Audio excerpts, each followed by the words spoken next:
көрсөтүүнүн демөөрчүсү чемпион чай. Чайга убакыт бар, анда убакыт чемпиондо. Дүйнө жүзүндөгү эң каардуу адамдын дагы сүйүү деген сөздү укканда жүзүндө жылмаюу пайда болот экен.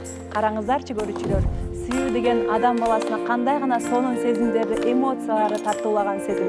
Дал ошондой сезимди издеп, сырттан таппай, бирок дал ушул студияга келсем, бүткүл Кыргызстан көрсө, а балким сүйүктүү мени экран аркылуу көрүп калып, мага келеттир деген үмүттөрүнүн артынан келген биздин катышуучуларыбыз биздин бүгүнкү НТС телеканалынын биз жолуктук долбоорунун келерки чыгарылышында сиздер менен амандашуу алдында турат. Андыктан саламатсыздарбы? Арадан болгону бир гана күн убакыт өттү, бирок бир күн болсо дагы бизде өзгөрүүлөр бар, же болбосо жыйынтыктар бар деп ойлойбуз. Эсиңиздерге сала кете турган болсок, кечээ гана күнү биздин студияга талапкерлер келген болчу. Дал ошол талапкерлер менен биздин катышуучулардын ортодогу мамилеси, же болбосо тааныштыгы кандай өттү экен деп сиздер да күтүп турган болушуңуздар керек. Анда биз студиябызга дал ошол талапкерлер менен катышуучуларды чакырып алайлы, келиңиздер. Мая, бүттүңбү? Ооба, бүттүм. Жакшы. Достор, Кыргызстанда биринчи жолу 1 жылда бүтө турган ЭСК курулуш компаниясынын Комфорт Плюстагы үйү сатууга чыкты. Бул деген өтө сонун жаңылык да. Бардык документтери таза, кызыл китеп, лицензия, госэкспертиза, рецепт, заключение МЧС.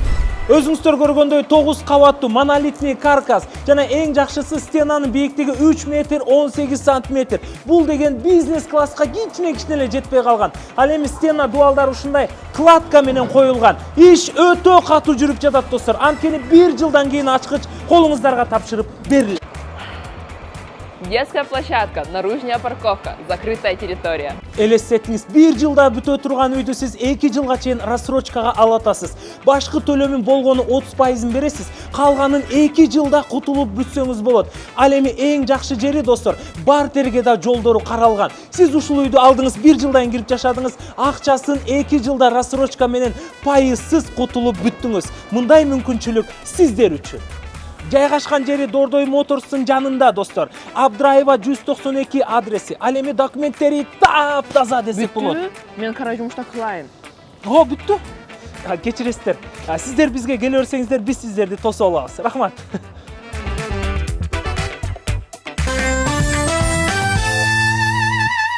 Эсиңиздерге сала турган болсок, биздин кечээги чыгарылышта талапкерлер келген биздин катышуучуларга дал ошолор тааныштыгы кандай өттү экенин билиш үчүн биз албетте биздин студияга Адинай менен Русланды чакырып алабыз.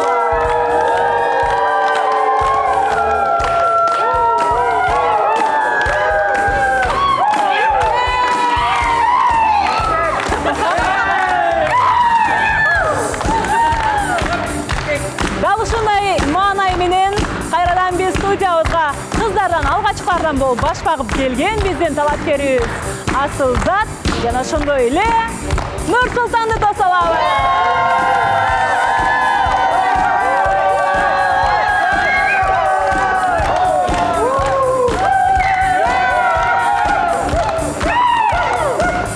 Келиңиздер. Муну менен биз токтолбойбуз. Дагы бир сиздер үчүн жагымдуу болгон биздин конокторубуз бар. Алар болсо Санжар менен Роза.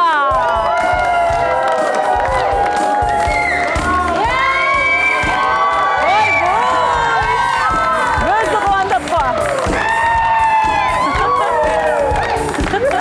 Келиңиздер. Санжар мырза шашылышко отурганга. Дал ушундай жаркыраган маанайды бизге атмосфераны кошумча түзүп берип турган ар дайымкыдай биздин профессионал музыкантыбызды атап өтөлү. Ал албетте Эрлан Тогузбаевке шаңдыруу.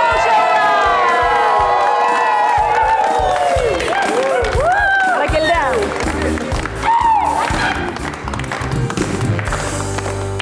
Анда, урматтуу биздин катышуучулар, бакыт изде. Калбай анын изинен биз жолуктук миллиондордун ичинен.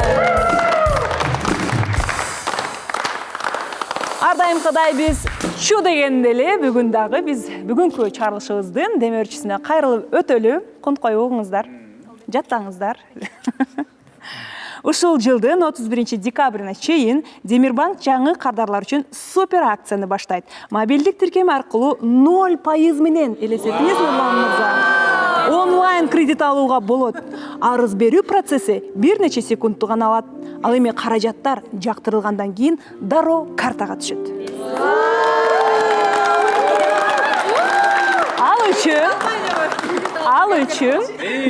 Ал үчүн Демирбанк тиркемесин жүктөп аласыздар дагы, ага катталасыздар. Кененирээк маалыматты Демирбанк сайтынан же болбосо 22 деген номер аркылуу алсаңыздар болот.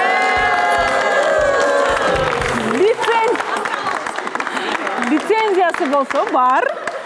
Жана бул мүмкүнчүлүк элестеткиле. Бир гана Демирбанктын кардарлары үчүн гана каралган.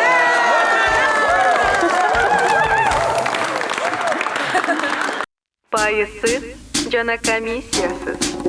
Насыя бергениңер үчүнчү? Пайызсыз жана комиссиясыз. Чыгарып алуугачы? Пайызсыз жана комиссиясыз. Пайыздык ченеми өнөктүн ичинде өзгөрөбү? А бир айдан кийин кандай болот? 0%. Макул. Ал эми насыя алуу үчүн эмне керек? Акция жүрүп жаткан учурда уюлдук колдонма аркылуу катталып, банктын жаңы клиенти болуңуз. Арыз берип, насыяны алыңыз. Ал эми эсепти ачуу канча турат? Комиссиясыз. А бир айдагы эсептин төлөөсүчү? Комиссиясыз. Насыя бекитилди. 50 000 сомго толуктоо. 2025 жылдын 6 октябрдан 31 декабрга чейин банктын жаңы клиенти болуңуз. Сиздердин маанайыңыздарды көрүп аябай мен да кубанып жатам. Демек бүгүн да жакшы жаңылыктар болот окшойт деген жакшы ниеттер менен биз бүгүнкү берүүбүздү баштайбыз. Ал эми азыр болсо биздин ар дайымкы демөөрчүбүз жөнүндө да кеп кылып өтөлү. Ал албетте чемпион чай. Сиздер да билип калдыңыздар болуш керек. Чемпион чай ар бир ууртамында энергия жана жеңиштин дамын тартуулаган премиум чай. Эгер чайга убакыт болсо, демек чемпионго убакыт келди.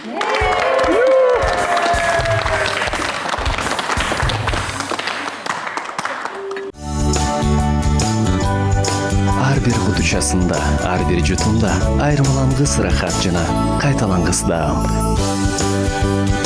Чайга убакыт бар, анда убакыт чемпиондо. Жакшы эс алып келдиңиздерби? Сагынышып кеттиңиздерби бир күндө? Ушундай бир аз жакшы маанайды коштоосунда биз сөздү Нурсултан мырза менен анын талапкерине берсек, Асылзат айым. Келиңиздер. Тааныштык кандай өттү? Саламатсызбы, Гүлназ айым. Саламатсызбы, катышуучулар, көрөрмандар.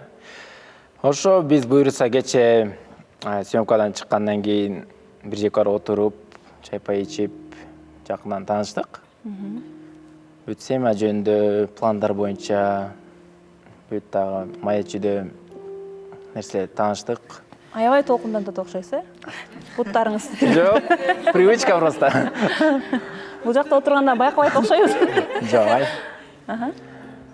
Ошо Бул кыймыл аракети айтсак болот.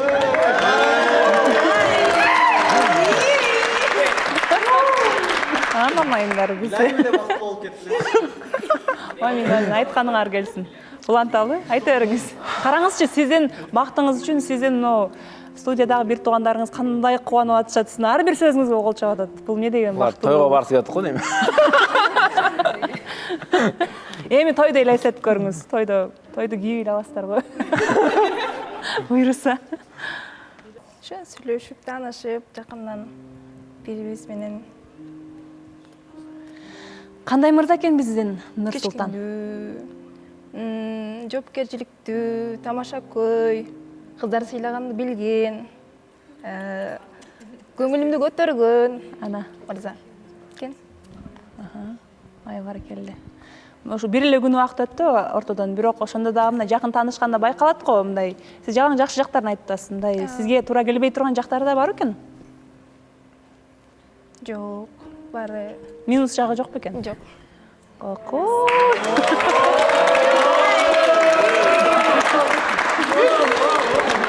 Пока көрсөтелектин да. Азырынча көрсөтөлөкмүн дейт мүйүз жактарын. Сизчи Нурсултан? Ошо мен айта кетсем, эми бул жактан баары эле ойлоп атат. Бул мындай көп сүйлөбөйт. Кимди ойлоп атат?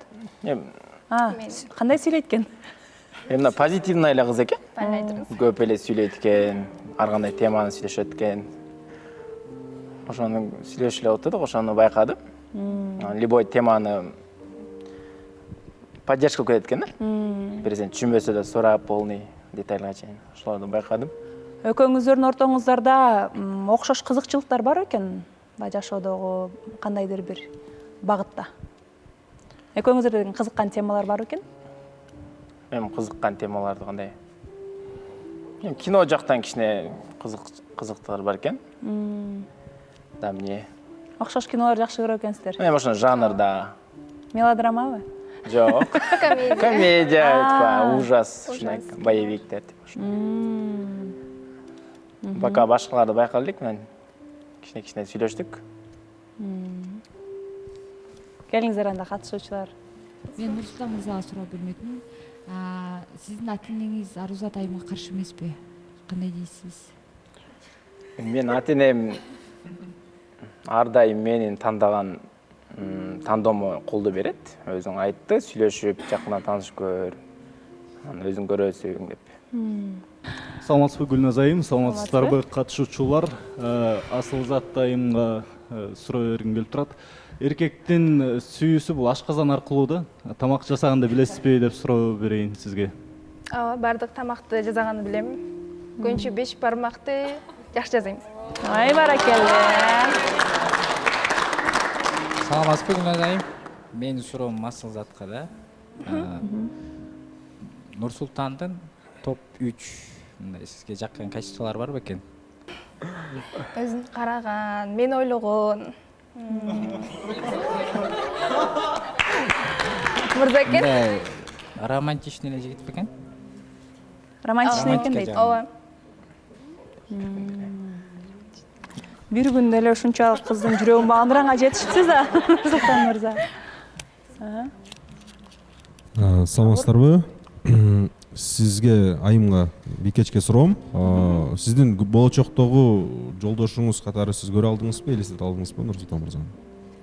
Элестете алдым, көрө алдым. Ушул суроо сизге Нурсултан. Эми биз бир күн эле таанышпыз, андайга. Жетишпей калдыңызбы? Жетишпей алдым койм. Нурсултан келечегинде сиз үйлөнүп калсаңыз, мага жаккандай кийин, бул жакка баспа, үйдө ата-эне менен жашайбыз. Үйдө отуруп бере аласызбы? Ошол ата-энесин багып, мындай баарын айтканын мындай угуп да. Башы ийип, э?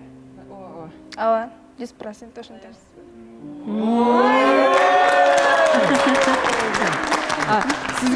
Сизге иштебе, вообще иштебесең өзүм эле багам десеңиз отуруп бересиз, э? Ооба. Баракелде. Сиздин жоопторуңуз аябай жагып атат биздин катышуучуларга. Чындап эле ошо айтканыңыздай болосуз да, 100%. Отур десе отурасыз. Негизи өзүңүздүн мүнөзүңүз кандай? Мүнөзүңүз мындай шайыр, ачык. Багы бир жерде тура албагандар болот го, ошондой сыяктуу болуп, ачык, элге аралашып жүргөндө жакшы көргөн сыяктуу мүнөз болуп сезилип атат да. Ошондойсузбу? Ошондой экен. Анан үйдө отуруп калсаңыз бук болуп кетпейсизби? Жок. Нурсултан болсо эле болду дебейсиз. Жанында эле болсо болду. Мен бир суроо бере алайынчы. Саламатсызбы Гүлназ айым, кандайсыңар катышуучулар? Асылзатка бир суроо бергим келип атат да. Мисалы бир эле күн болду экөөңөрдүн таанышканыңаргачы. Анан эгер да сиз бияка келгенде бири-бирибизди жактырышып калсак дальше кетебиз, жактырбай калсак эки жака кетебиз деп келдиңиз да, ошого чечим чыгарыпчы. Мисалы сизге Нурсултан аябай жагып калыптыр да, билинип атат. Анан Нурсултан жок деп айта турган болсо, сиз дальше кадам кыласызбы дагы? Же токтойсузбу? Баягы кыздарчы мисалы, эркектер аркасынан чуркап туруп жетип алат го кыздаргачы, а кыздар болсо сүйүп атса деле калып кала беришет да. Бала каршы болуп атса мен эмне кылмак элем деген сыяктуучу. Ошого кандай карайсыз? Мен күрөшөм. Күрөшөсүзбү?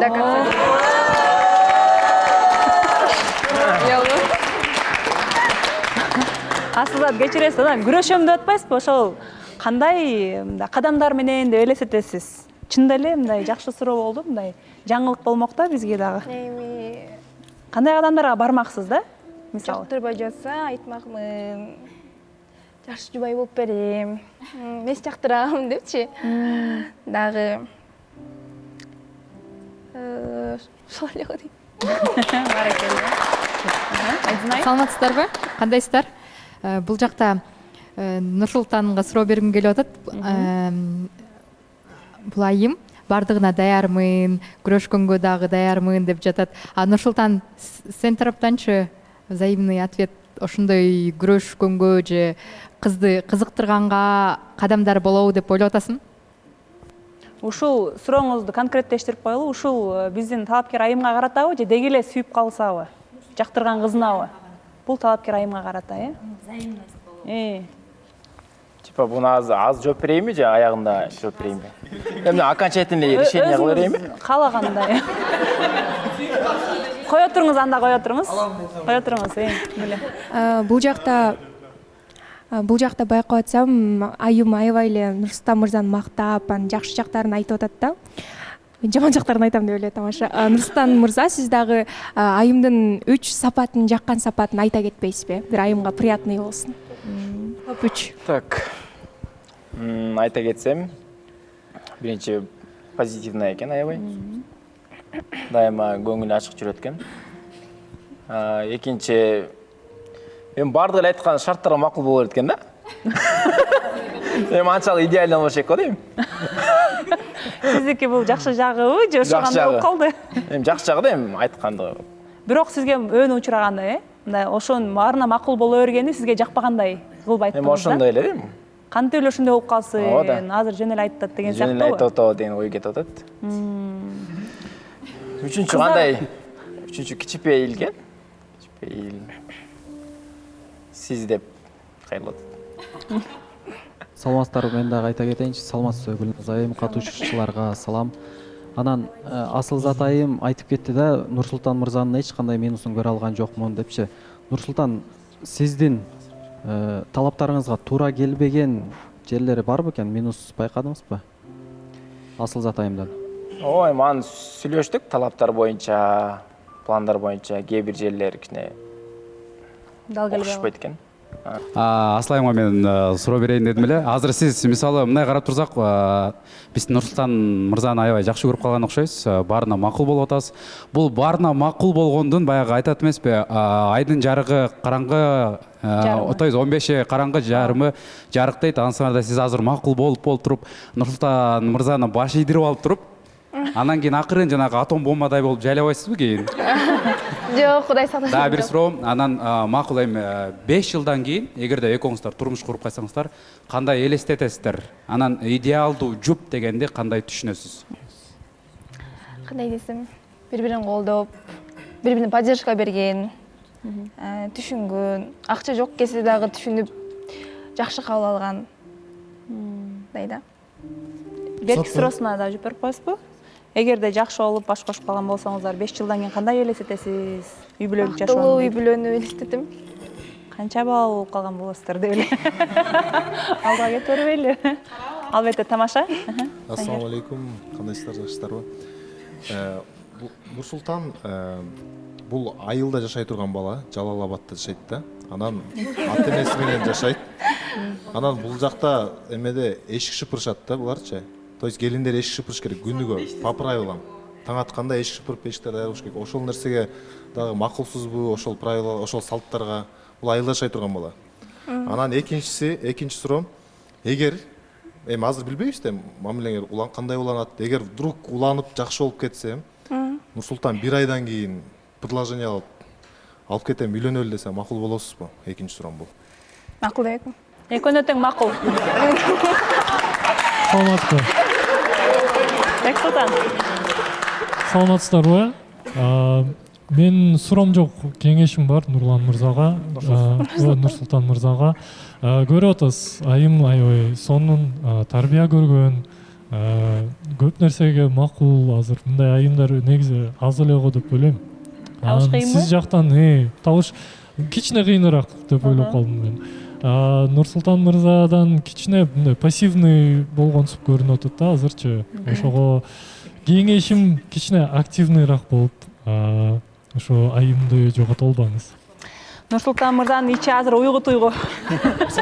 Менимче Асылзаттын баарына макул болуп атканы бул Нурсултанды сыйлагандыгы да, мырзаны сыйлагандыгы болчу. Баарына макул болгон сыйлагандай деп түшүнөм да ушундай. Рахмат. Асылзат айым уш келипсиз. Бул жерде акыйкатты мен айтпасам эч ким айтпай турушат. Бул жерде жантамер байкап отурсак Нурсултан бир нерсени айта албагандай эле мындай кысталып эле бир нерсе болуп атат да. Адамдын ичинде эмне болуп атканын мындай бетине чыгып калат го реакциясыча. Кыздар мындай балдар келгенде башында эле жактырбай калып, Нурсултандыкы дагы ошондой болуп калды. Силерге деле ошондой сезилип атабы баарыңарга? Или мага элеби? Ар ким ар кандай сезип атыптыр. Гүлнара айым сизчи? Асылзат айым сизге бир суроо болуп атат. Мындай бир көргөндө мындай аябай акылдуу кыз экен көрүнүп атат да. Мындай баарына макул болуп, мындай назик кыз экен. Сиздин өзүңүздүн бир жаман жагыңызды айтып бере аласызбы? Өзүңүз билген, өзүңүз жакпаган сапатыңыз барбы дейт. Характерим аябай. Характерим баарына эле макул берем, бирок кийин антпай калам дейсизби? Характерим бирок кичине чортураак да. Кандай болот мына толугураак айтсаңыз? Сүрөттөп. Мисалы кандай катуу айтыш мүмкүн да, мынтип бакырып же катуу айтып салыш мүмкүн. Характерим эмоция калтырыппы? Ошондой жерим бар да. Ал кандай учурда ойгонот? Ойдогудай болбой калса. Тилекке каршы. Жакшы. Суроолор бар да, Ширин? Мен азыр байкаган боюнча сиз ошо баары эле айткандай, ар бир айткан шартка макул болуп, өзүңүздүн мненияңыз жоктой көрүнүп жатат да. Анан суроолорго да жооп бергениңизди байкасак, Даниэлге кошулуп кетем. Ошол Нурсултан бир нерсени айтып толук жеткизе албай жаткандай. Анда Нурсултандын өзүнөн сурабайлыбы? Кенен, тартынбай, коркпой, ичиңиздеги болуп аткан уйгу сезимиңиз чынында эле жүзүңүзгө чыгып атат. Эмнени айта албай жатасыз? Кандай болуп атат? Ушу кээ бир талаптарыбыз дал келбей, балким кээ бир пландарыбыз дал келбей. Экөөбүз жөн дос бойдон эле калайын дедик. Жок, ал пландарыбыз дал келбей деген жери кичине окшошпой калды.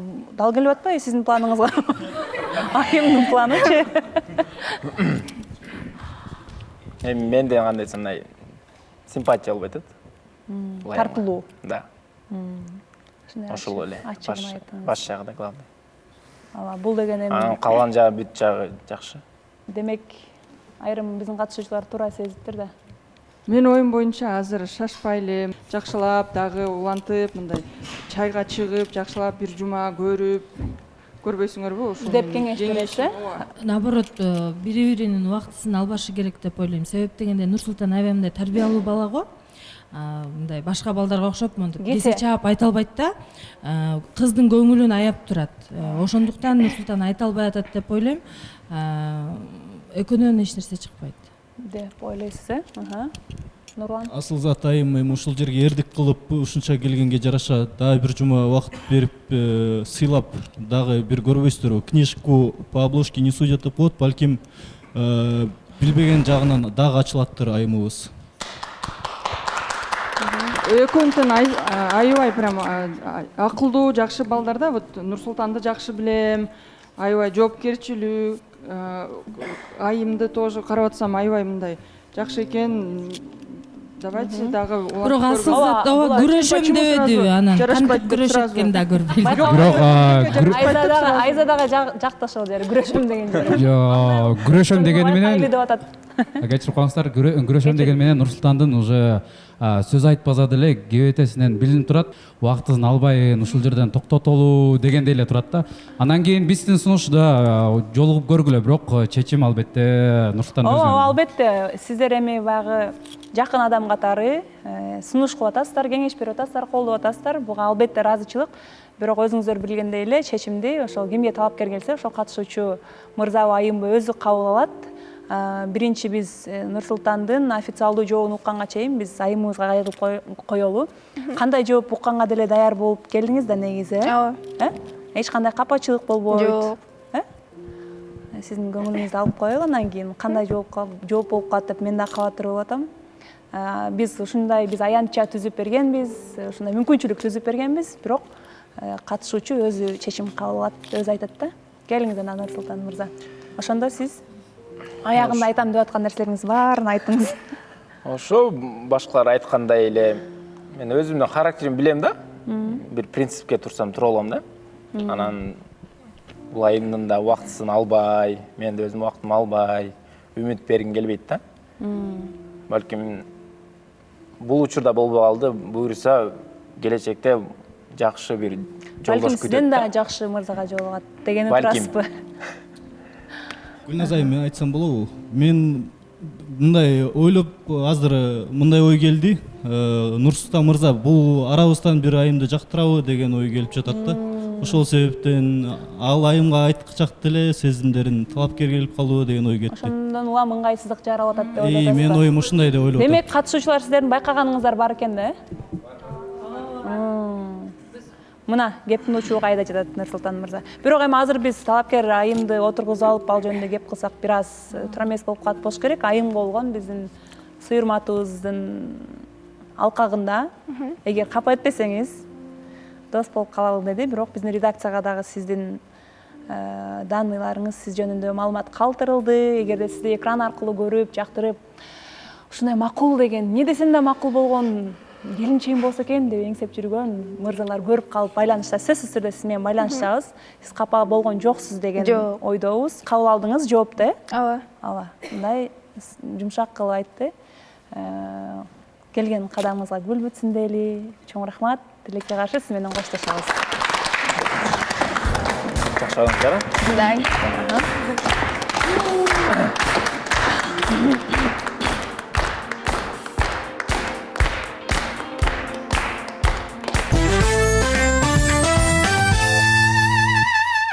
Урматтуу телекөрүүчүлөр, ушундай бизде ар кандай жагдайлар кездешип турат, тилекке каршы же болбосо тилекке жарашабы азырынча бизге белгисиз. Ошентсек дагы биз программабызды андан ары карай уланта турган болсок, жанагындай эле болуп калды да. Жана үйгө конок келгенде баласы тентектик кылса, шашпай тур, аз конок кеткенде сүйлөшөм дейт го.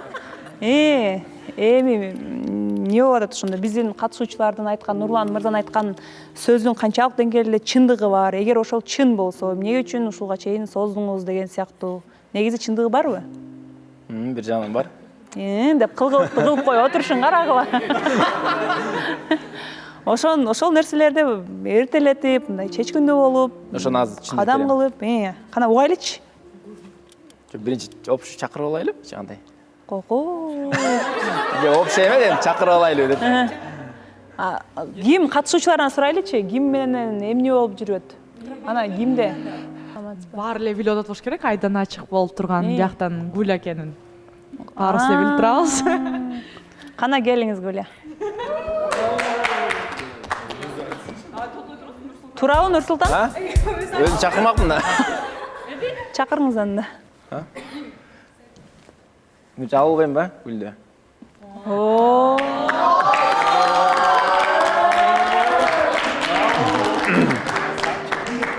Бул реалити долбоор. Көрөрмандар, бул даярдалган турбайбы? Ошо мен көптөн бери байкап, сүйлөшүп, эми жакындан сүйлөшүп көрдүм. Мага кылган отношенияларын. Ошого мен официально Гуляны чайга чакыргым келип атат. Келиң.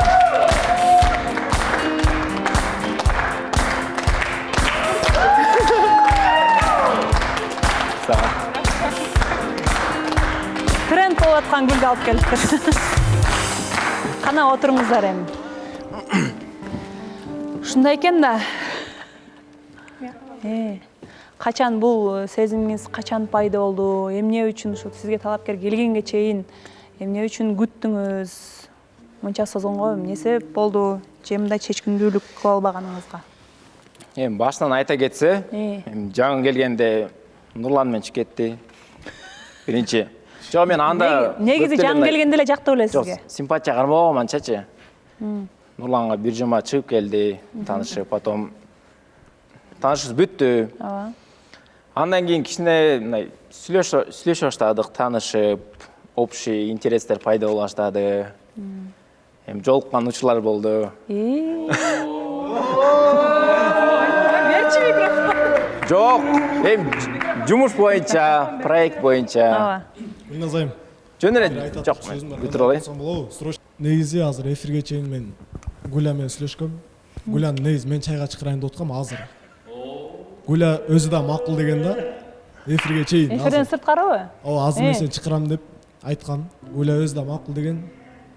Короче, мен азыр мен да чайга чакырам. Гуляны. До конца айта кетпейм Мына кызык тамаша бул жагы.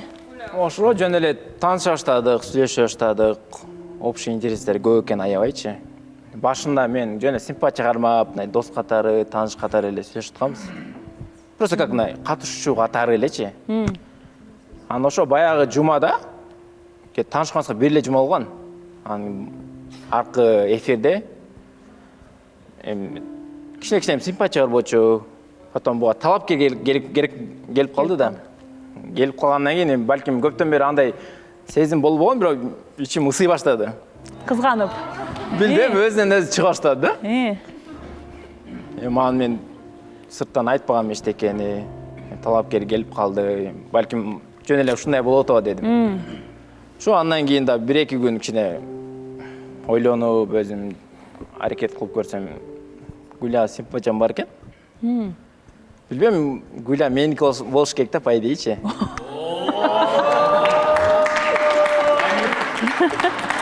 Ошондой ой келди да, Гуля меники болуш керек деп. Меники болуш керек деген ой келди. Анан кийинки эфирде күтөйүн дедим, талапкер менен эмне болот. Алаңгыча эле сизге да талапкер келип калды. Ага да мага келип калды. Анан мен деле ага чейин деле билчим, Гуляда мага деле сезими бар экен. Жок, мындай ичине сезсим да кичинечи. Сүйлөшүп атканда деле, мисалы баягыда общий отурдук да. Жок. Отургандан кийин эшикке чыгып, Гуляны жетип коеюн дедим. Башым ооруп атат деди. Үй жакын эле да. Бир малаң Даниэль экөөбүз наркка басып кетип атабыз да, сүйлөшүп элечи. Анын алдыбызда да бир 2 кыз кетип аткан. 2 кыз кетип аткан. Мен айткам, машинага отуруп тура бер, барам депчи. Где-то бир 10-15 мүнөт жокулуп кеттим. Мага чалган экен, көрбөй калыпмын. Анан келип, эмне болду деп, такси чакырып койдум, кетем деп, таарынып атат да. Кызгангансып. Ал кыздар кетип атса эле таарынып атабы? Эмне кылдыңар? Типа сен кыздар менен кетип атасың го деп атпайбы? Бирок ал жөн эле чужой кыздар да. Ал мындай болгон. Мен ошондой сездим да. Мен ойлодум, значит, мага деле какой-то эми биз деген ошо бардыгын толук түшүндүрүп кетейин. Бул жакта бардыбыз ошо эфирден кийин баарыбыз бир жака отурушка барганбыз. Отурушка барып, анан кийин ал жакта деген мен эртерээк кетишим керек болуп, мен кетейин десем, Нурсултан мырза жеткирип коеюн деди. Ладно деп анда машинага отура берейин деп Даниэль мырза менен экөө мынтип нары кетип калды. Жанында да кыздар көрүндү да. Анан бир карап эле хорошо деп отурам. Күтүп атам, жок да, мен болсо шашып аткам аябай. Чалсам ала алган жок. Анан кийин ошондон кийин эле жооп берип койсо болмок деп эле жөн эле жооп берип койсо болмок деп эле мен такси чакырып уже кете берейин дедим. Бирок болбой, жок жеткизембиз, Даниэль мырза менен сүйлөшүп калдык, мындай көрбөй калыптым, телефонду чындап деп ошентип анан түшүндүрдүм да. Ал кыздарга эмес, мен телефонду жооп бербеген үчүн күтүп калганым үчүн болчу. Мен ошондой ой болду да. Анан до конца айта кетейин. Ошодон кийин деле мисалы айтып аттым мен, балким талапкер экөөңөр болбой калса, мен сени сөз менен айтып аттыңыз ачык депчи, чакырам деп. Анан бул деле хорошо деп аткан. Сиз ошону баарына хорошо деп бересиз. Ошону мен да сурайын деп аткам да, мына Гуля кичине түшүнүктүүрөөк кылып айтып берип койсо болобу? Азыр Нурсултан мырза менен дагы жолугуп жүрөбүз деп Нурсултан мырза айтып атат. Анан Даниэль мырза дагы айтып атат, биз эфирден сырткары сүйлөшкөнбүз, макул деп, азыр мен чайга чакырам деп аткам дейт. Ошо кайсынысы менен сиз кандай сүйлөшүп? Мен оюм боюнча бул жерде кандай болду? Гуляйым балким менден күттү да, шакчы, чакырат деп. Ма талапкер келип калды. Мен таанышканчы кеттим. Ошодон кийин балким мага какой-то бир обида болду да. Неге чайга чыгып кеттиң? Бул жагы. Мен ошондой түшүнүп атам. Анан мага как жини келип туруп, Даниэльге макул деп койду. Байкадым. Мага кичине мындай таарынып жини келип аткандай болупчу. Сен эмне кылып таарындың? Мен ошондой сездим. Балким ошо үчүн эле жини келген үчүн эле Даниэльге макул деген. Өткөндө негизи Гүл айымга өткөндө Эдил мырза келип калды талапкер болуп. Анан Гүл айым менен негизи ортобузда бүтпөй калган сыяктуу нерселер бар болчу. Анан эфирге көнсүн деп убакыт берейли деп бири-бирибизге. Анан бияктан Даниэль да чыгып атат. Нурсултан мырза да чыгып атат. Сүйлөшкөнбүз да кой, каяктан чыгып атсың билбейм да коюп кетчи. Жаңа көрдүңөр го чогуу эле келип сүйлөшүп атканыбызды. Биз өткөндө просто мен мужская солидарность деп Эдил мырзага тоскоол болбойн дедим негизичи. Жок, эмне кылбайлы туугандар. Мындай нерселер да уксаңар бери. Сен эмне тырышып атсың? Мен тырышкан жокмун буякта. Эфирди сактайлы, эфирди сактайлы. Гуля, сен ушул жерден чечкиндүүлүк кылып өзүң чеч, ким менен чайга чыгасың? Азыр чынында эле түшүнүксүз абал жаралып калды. Нурлан мырзадан баштайлычы. Негизи Нурлан мырза менен сиздерге жыйынтык болуп точка коюлду деп, чекит коюлду деп түшүнгөнбүз да. Даниэль аябай кызарып, азыр кызарып татарып башкача болду. Негизи ушактан Азыр 1 мүнөт. Негизи Гуля экөөбүз жана мен айткандай эле пландап атканбыз, ооба дегенбиз, булар каяктан чыга алды билбейм да. Гуля өзүң чеч, азыр ким менен чыгасың эркекче? Ушактан чечмейинче үчөөбүз менен ойногон кошмар болуп кетти да. Азыр мындай учур негизи өтө бизде сейрек кездешкен үчүн кандай кылып кайсыл жакка бурмалаш керек, кандай кылып чечиш керек экенин бир гана ошол Гуля өзү эле чечет окшойт. Гуля, өзүңүздүн позицияңызды түшүндүрүңүзчү. Эмне үчүн ушундай ситуация жаралып жатат? Кечиресиз. Анан азыр качан сиздин сезимиңиз качан башталды сизге? Сиздин Ошол сезимиңиз. жумадан кийин негизи ошол жумада буга талапкер келип калган. Ошол жумада эле экөөбүз жакшы сүйлөшүп, тамашалашып, биякталар байкаган. Анан чакырайын деген буга талапкер келип калды. Хорошо, bundan сурасам по-любому болбойт дегендей кылды. Хорошо, эмки жума чейин деп. Даниэль, эмне сен тышкары андай сунуштарды киргизесиң, эфирден айтат да андай нерселердичи, мына мага окшоп. Сен сөңгө эле сүйлө. Даниэль. Мен айттым го, мен айтып атам го, просто мурункусунда допуск болбой калды. Биз деген негизи эфирде отурабыз, могу сөңгөң тура эмес, Даниэль. Спортчик болсоң, өзүң спортчиксиң.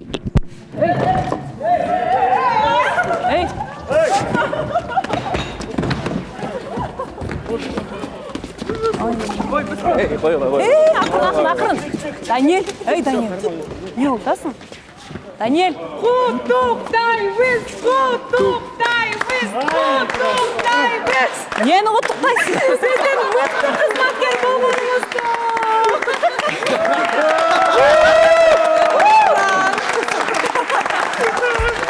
Жакшы көрөбүз да сизди. Башкачараак кылсаңар болбойбу? Биз байкасак 5-сезондо пранктар болбоптур. Ошон үчүн сиздин кыргыз эстрадасынын эң мыкты кызматкери деп, маданияттын мыкты кызматкери деп Гүлназ айымга кичинекей пранк кечирип коебуз, бирок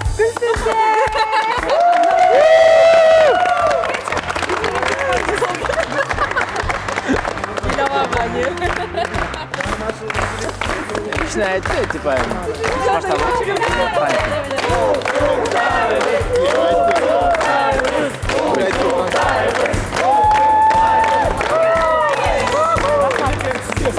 Айтканыңар келсин, бирок жөн эле куттасаңар деле сүйүнмөкмүн го.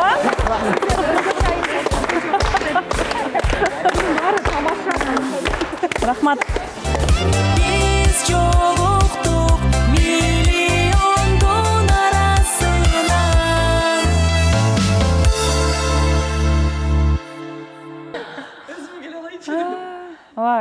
Чын эле мен баягы бардыгы өзүндүгү менен жай баракат жүргөн программага жашоого көнүп калган мындай даяр эмес болчумун да. Мындай кичине намек кылып койсоңор болмок экен. Мындай чогулуп, эрдик кылып, бирөөңөрдү урап коюп аткарып коймок экен. Мен негизи мындай учурларда жашоодо деле ушундай мандраж деп коет го орусча, мындай эмне кыларымды билбей, Даниэль деп. Ооба, жок, мындай Даниэлден го күттүм, бирок Нурландан күтпөдүм эле да. Мындай отко сууга кете турган азыр ушундай учур го, ушундай го негизи мүнөзүчү. Анан Нурлан эмне болуп атат деп коем, эле экөөнү чындап эле ошондо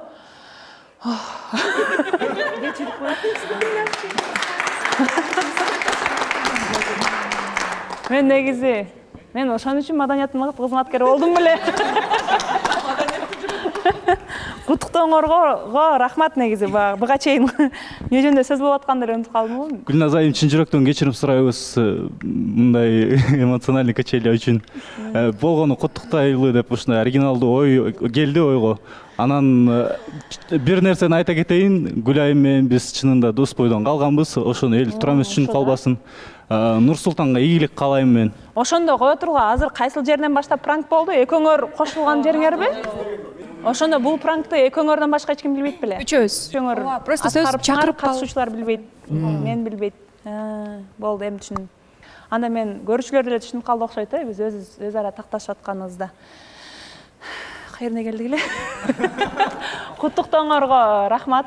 Эми оригиналдуу болду. Негизи өзүм мен да ушинтип тамашага пранкка салган жакшы көрөм. Мен бирок мына чочутпай салам да. Пранкчы, коркутпай, чочутпай. Бирөөнү пранкка салган жакшы, бирок өзүң түшүп калсаң башкачараак болот экен. Өмүр бою эстеп жүрөсүз го дейм, Ооба. Чоң рахмат.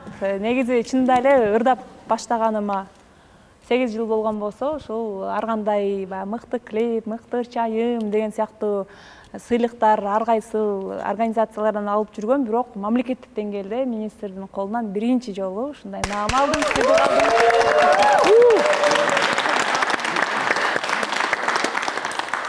Ушундай оригиналдуу куттуктооңорго рахмат. Поздравляем деп мына жүрөт.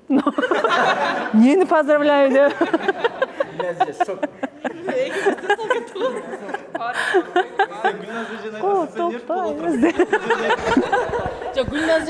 Гүлназ ойлоп кетти, эмне үчөн башын айландырган үчүн поздравляйт. Гүлназчы бияктан сиз деле баштадыңыз го, сен антпей жүр деп. Мен сразу түшүндүм, потому что мен сразу эле билдим да, хайп кармап атышат эме.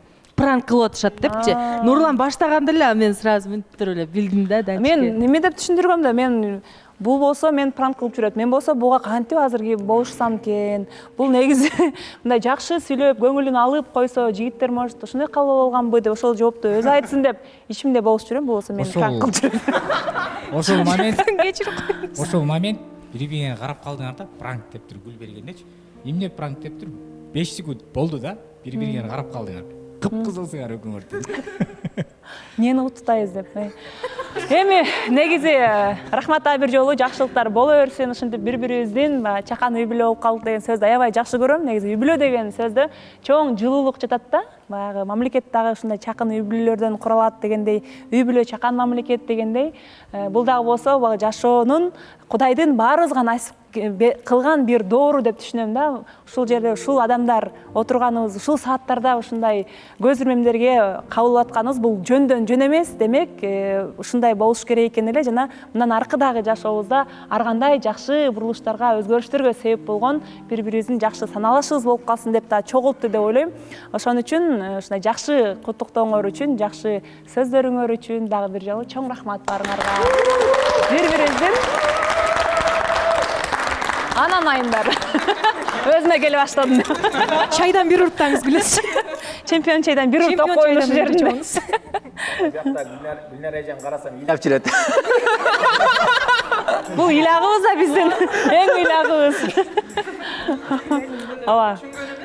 Ушинтип бири-бирибиздин жакшылыгыбызды бөлүшүп жүрөлү. Ошондо Даниэль менен, урматтуу телекөрүүчүлөр, Даниэльдин сезими менен анан Нурландын ортодон чыкканы тамаша экен. А бул жак чын эле Нурсултан? Мен айткандарым полный чын. Бардык. Анда кайра сиздерге айтайлы. Сезимиңизди арнадыңыз. Гүл айым, эми сөз сизде болсун анда. Негизи буга чейин байкап жүргөнбүз деп баштагансыңар, жана? Эфирден сырткары сүйлөшүп жүршөбү? Эфирден кийин баягы бир жерлерге барып отуруп калмай жайыбыз бар. Ошол убактарда экөөсүнүн мамилеси сырттан билинип калат. Ал эле эмес, ушул жактарда дагы экөөнүн көз караштары, бирине болгон мамилеси основной Нурсултандан дейм да. Гүлянын сезимдерин айтуу кыйын, эми өзүнөн угабыз да. Бирок бар. Муну бардыгы эле тастыктаса керек деп ойлойм. Бул жакта бүт мырзалар менен баары менен чындап жакшы сүйлөшүм да, байке-байке, эме чындап мырзаларым баарыбыз менен негизи азыркы Кудайга шүгүр баарыбыз менен отношения сонун. Андан кийин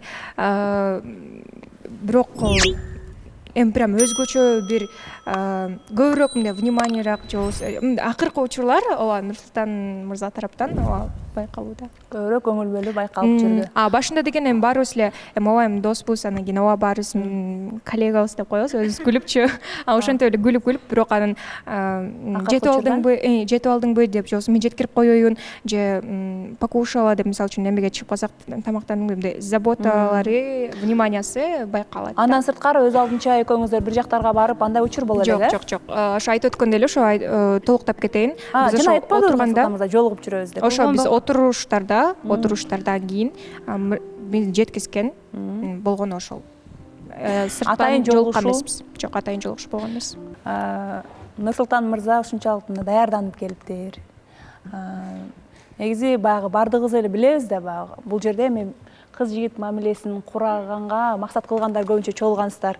Мырза айымга сөз айтканда кандайдыр бир ашыкча көңүл бөлүүнү байкай баштадым дебедиңизби баягы? Демейдегиден бир аз өткөн дегенчи.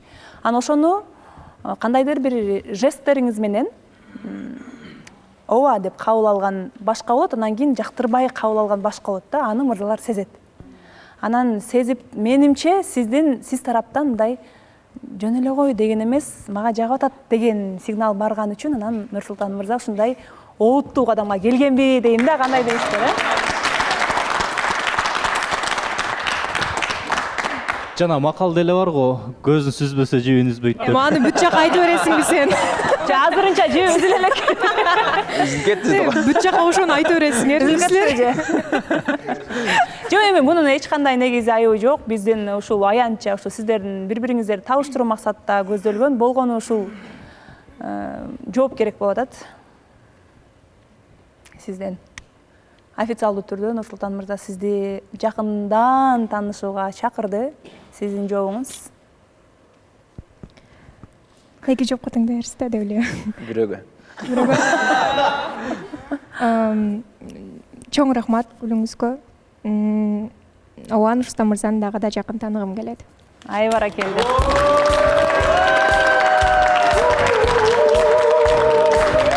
Келиңиздер анда.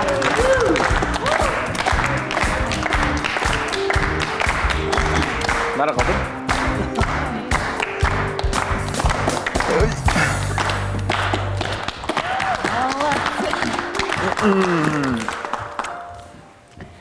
Келиңиздер анда. Урматтуу катышуучулар, урматтуу теле көрүүчүлөр, биз программабызды андан ары карай улантабыз. Биздин кече гана эшигибизди какылап, сиздерде кыз бар экен деп келип калган биздин дагы бир талапкерибиз менен катышуучубузду ортолукка таанышуу чайы кандай өттү деген суроо менен чакырып алайлы. Руслан мырза жана Адинай.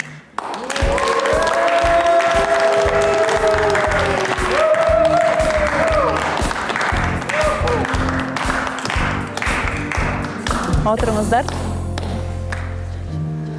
Саламатсыздарбы, кош келдиңиздер. Саламатсызбы Гүлназ айым, саламатсыздарбы урматтуу катышуучулар. Биз Адинай айым экөөбүз чайга чыгып келдик, кафеге барып келдик.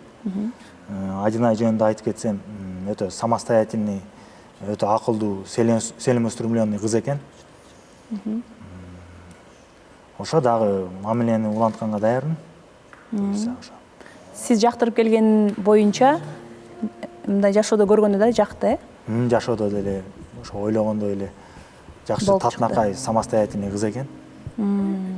Сизге мындай байкашымча самостоятельная жобосо өз алдынча деп которуп койсок болот, ошондой деген сөзгө аябай мындай басым кылгандай болуп атасыз да. Эмне үчүн сизге ошол сапат аябай жагат? Ошо мурунку чыгарылыштарда эле жана белгилеп кеткендей өзүнчө мамлекет кылып ата-энем менен деле бөлөк жашайм деген деле одобрять этем. Ошондон эле жыйынтык чыгардым. Адинай айым самостоятельный кыз экен. Демек сиз болчокто жубайыңызды мындай сиз менен кеңешип, же болбосо өз алдынча чечет турган нерсени өзү чечип коюп, сизге көп мындай баягы жумушуңузга же болбосо тоскоолдук жаратпай, өз алдынча чечимдерди кабыл алган жубай деп элестетет экенсиз да, Ооба, туура. Ошол жагынан, да? Туура айттыңыз. Адинай, жигит кандай экен?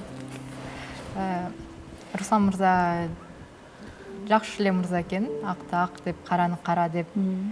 Ичинде кири жок мырзадай сезилди биринчи таанышууда. Ошо биз кечээ күнү эле бир күн өткөндүктөн көп тааныганга убакыт болгон жок.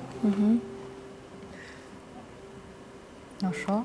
Өтө жакындан билгенге жетише элексиз, Ооба, жетише элек. Алгачкы таасириңиз жакшы эле болду. Алгачкы мырза жөнүндө адам катары жакшы таасир эле болду, жакшы ойдо эле калдым. Анан багындай түп-түз китептегидей деп коет го. Мындай Адина айткандай акты-ак, караны кара, болгонду болот, болбогонду болбойт. Оюңузда кандай болсо ошол боюнча айткандай ушундай мырза экенсиз да. Жашоодо деле ошондой бекен же жашоодо бир аз мындай өзүн эркин сезип, бул эфирдин сүрүү менен ушундай болуп атабы же жашоодо деле ушундай жүрөк экен? Солдаттай деп коелучу.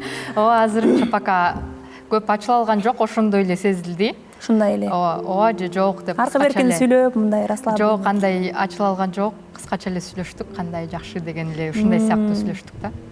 Жашоодо негизи жашоодо деле ушундай сиз, Жашоодо деле кадимкидей элем. Мындай тарс болгондой. Жасалмалыкты көп жактырбайм, мындай жөнөкөйлүктү анан скромныйлыкты баалайм да. Адина айында да ошондой сапатты көрө алдым. Экөөңүздөрдү мындай жакшы жүп чыгат деген үмүтүңүз бар экен бизге байкалды. Бирок мен эме азыр катышуучулар деле, Руслан мырза деле мени жакшы тааныбайт да. Мен андай деле прям скромный эмесмин. Мен өзүм жакын тааныштар, жакын досторум арасында ачылып эле жакшы шайыр жүрөм. Шан шөкөттү деле жакшы көрөм негизи. Руслан мырза, саламатсызбы? Бизде Адинады биз жакшы билебиз да, баарыбыз эле жакшы билебиз. Бул сизге бир суроодо самостоятельный дегенди кандай түшүнөсүз? Самостоятельный деген бул өз алдынча мындай келечекке өзүнүн кадамдарын таштап, өзүнүн келечегин кура алган адамды түшүнөм. Жана өз алдынча турмуш куруп кеткен деген түшүнөм да. Ишенип турам, Адинага деле ошондой сапаттарын көрө алдым. Если аял киши самостоятельный болуп жана өзү чечип жүрсө ар кайсы проблеманычы, анда эркектин кереги жок болуп калат да. Анткени ошон үчүн мындай за мужчина болгусу келет да ар бир аял өзүн алсыз сезип, ушуну күйөөм чечип коет, күйөөм камсыздап коет деп. Ошол себептен андай туура эмес го деп ойлойм. Самостоятельный болгон, анан мен кийинде үйлөнсөк да өзү самостоятельный болуп чечип жүрө берсин деп. Саламатсыздарбы?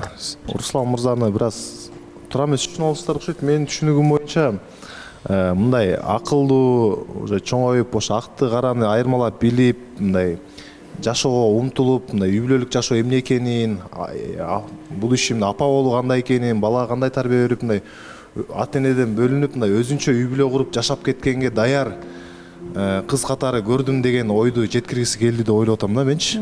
Жок, Гүлназ айым деле сурап кетпейди ошону тактап, то есть кийин үйлөнүп калсаңар сизди беспокоить этпей, өзү эле сизди жумушта болгондо өзү эле баарын чечип койсо болобу, ушундай айым калып атасызбы десе, ооба деди да. Ошол себептен Мен дагы толуктап кетейин. Эгерде экөөңүздөрдүн айткан сөзүңүзгө караганда, Руслан мырзага бул үйдө отурган эле бир айым керек да. Бул лишь бы жана для галочки деп коет го, ошон үчүн үйлөнүп, мен өзүмдүн жумушумду кыла берем. Келинчегим болсо өзү менен өзү боло берсин дегендей эле сөз болуп калды. Балки мен туура эмес түшүнүп аткан чыгармын бул жерде. Жок, мындай да. Негизи мырзалар, сиздер ар кандай табитиңиздер ар кандай да. Кээ биркилерге үйдө отуруп, үйдүн баягы очокту өчүрбөй, кийимди карап, тамакты кылып отурган айымдар жагат да. Ошондой болочокто ошондой келинчекти элестетет. Кээ бир мырзалар бар, мындай сыртта дагы, ичке дагы жетишип, мисалы Адина ошондой деп көргөн да. Ошону түшүндүм мен, самостоятельная деп аткандыгы. Бул кээ бирки мырзалар бар, баардык нерсени өзүңүздөр чечкиңиздер келет, Менимче эсимде Бердибек мырза ошентип айткан. Мен бизнес ачсам ошол жака иштесе болот, өз алдынча эч кандай эмеси болбош керек депчи. Мындай мырзалар да болот, мындай мырзалар да болот да. Ошол туура эле түшүндүк го дейм. Ала туура, мен суроомду берип кетейин анда. Бериңиз. Руслан мырза, мисалы сиз айтып атасыз, ата энем менен башка жашаганга мен макулмун деп атасыз. Бирок ошого ата энеңиз каршы чыгып калса кандай кыласыз ошол учурда?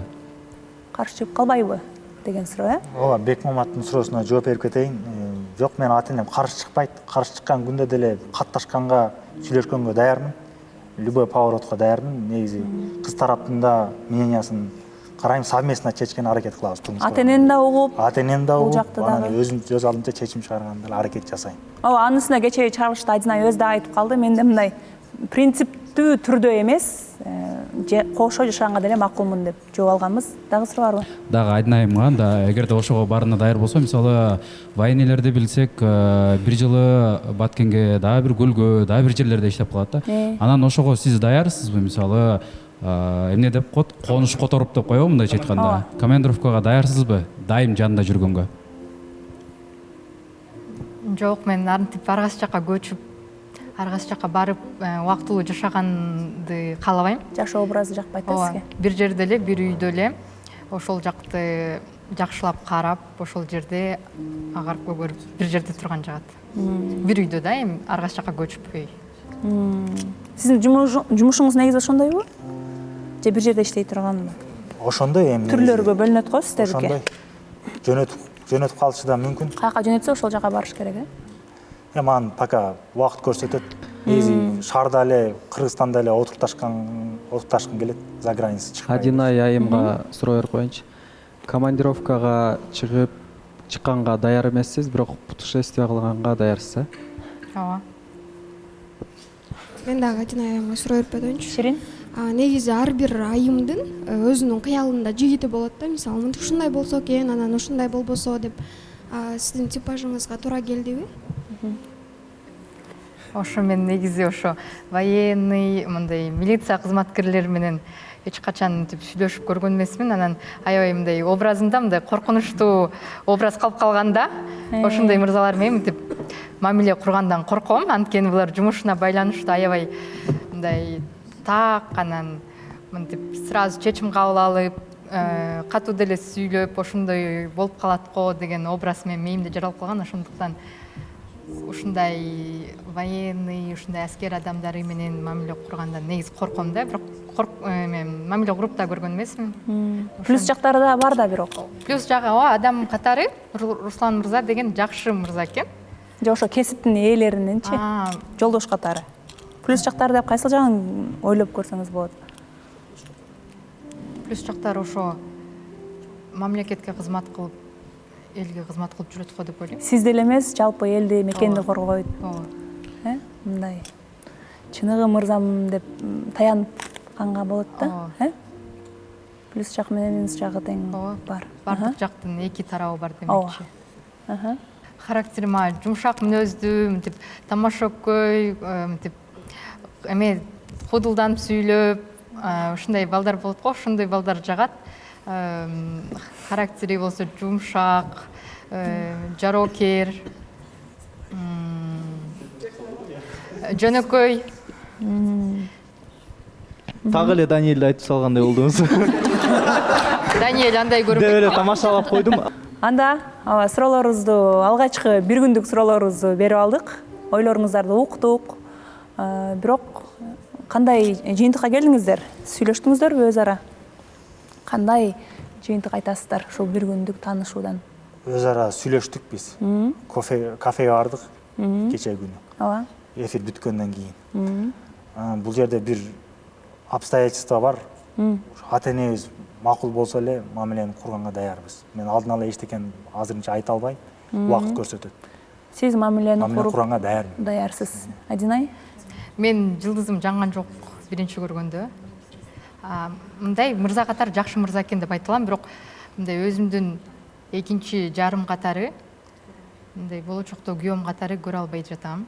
Жылдызым жанган жок да. Бир күн убакыт аз болуп калган жокпу сиздерге? Же бул сиздин мындай акыркы жолуңузбу? Мен ойлойм ошо бир көргөндө эле симпатия болбосо эч нерсе болбойт деп ойлойсуз. Ошондо эчтеке болбойт го деп ойлойм да.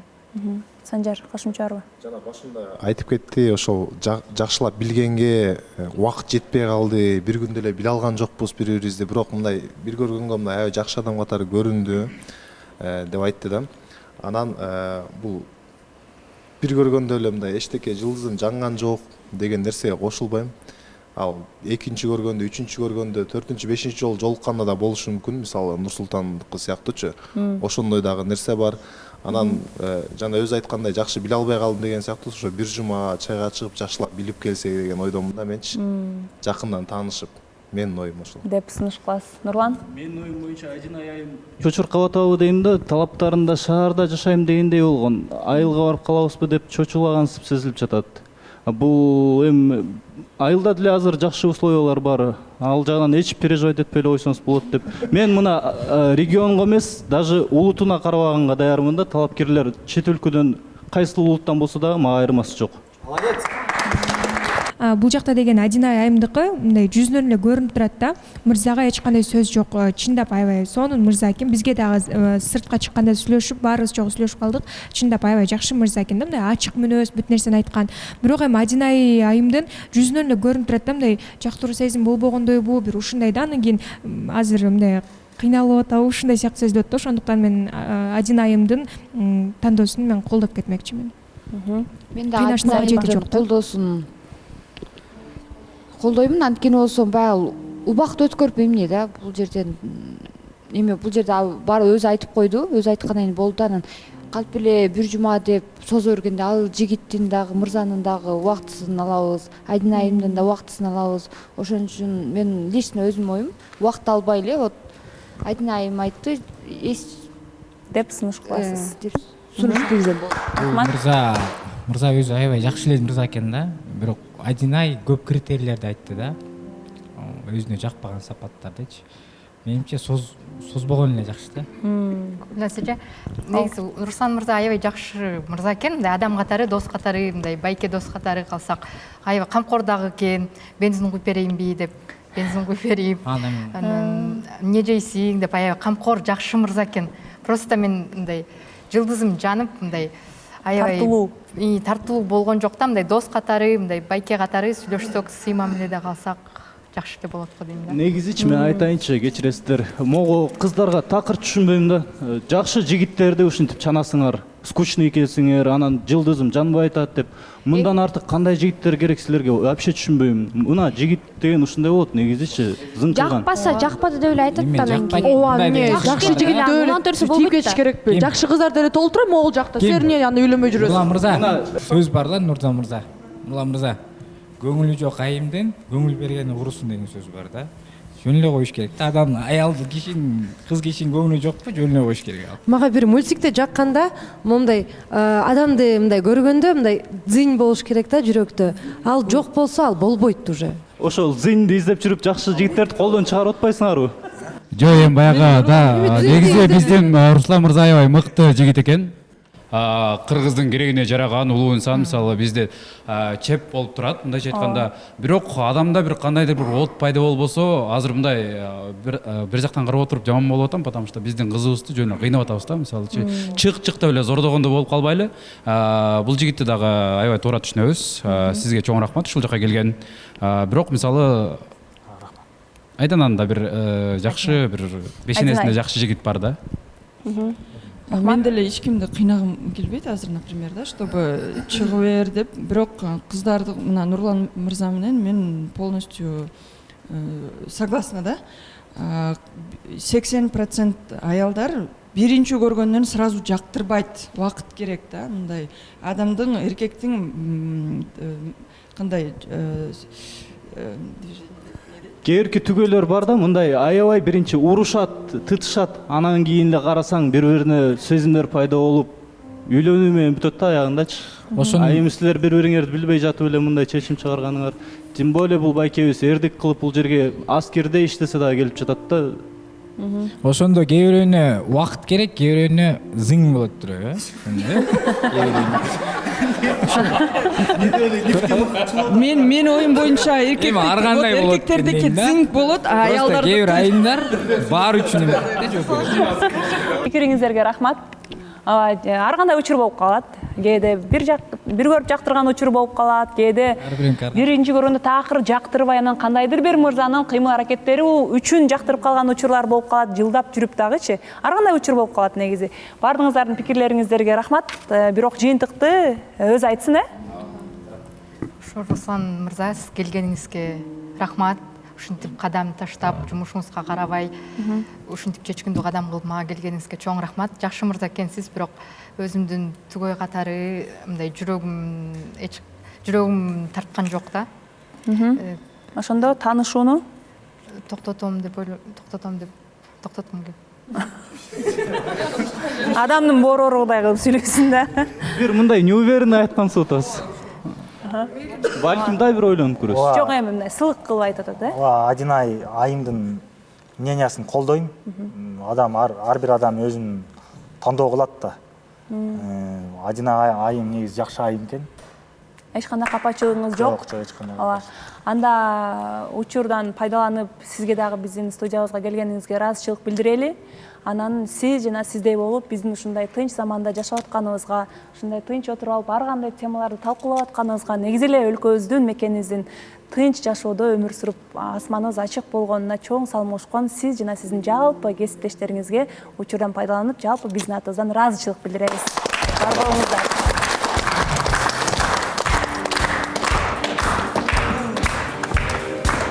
Бир жолу чоң рахмат келгениңизге. Сиздин дагы сиз жөнүндө маалыматтар бизде калды. Кудай насип кылып калып, сиздей болгон мырзаларды эңсеп жүргөн биздин көрүүчүлөр болсо, анда сөзсүз түрдө сиз менен биздин редакция байланышып коет. Ишиңизде да ийгиликтер жаралсын. Мындан ары да мына ушундай биздин бейпилдигибизди коргоп жүрө бериңиздер. Чоң рахмат.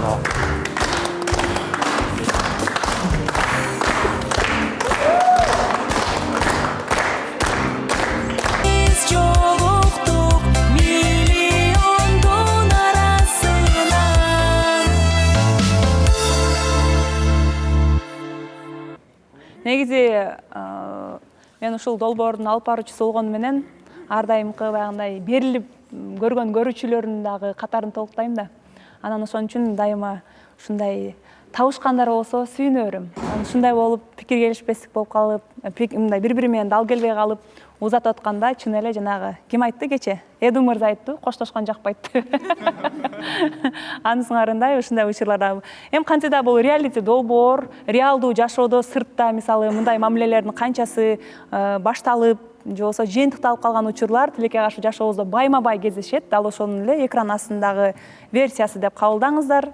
Өтө жүрөккө жакын албаңыздар. Көрүүчүлөргө да кайрылып коеюн. Ал эми азыр болсо, кийинки биз талкуу кыла турган, же болбосо мамиле кандай жыйынтыкка бара жатат? Жакшы кийинки кадамга өтөсүздөрбү, же болбосо ушул эле таризде улантасыздарбы деген суроолорубуз менен кайрылуу үчүн биз бул жака Бердибек менен Альбинаны чакырабыз.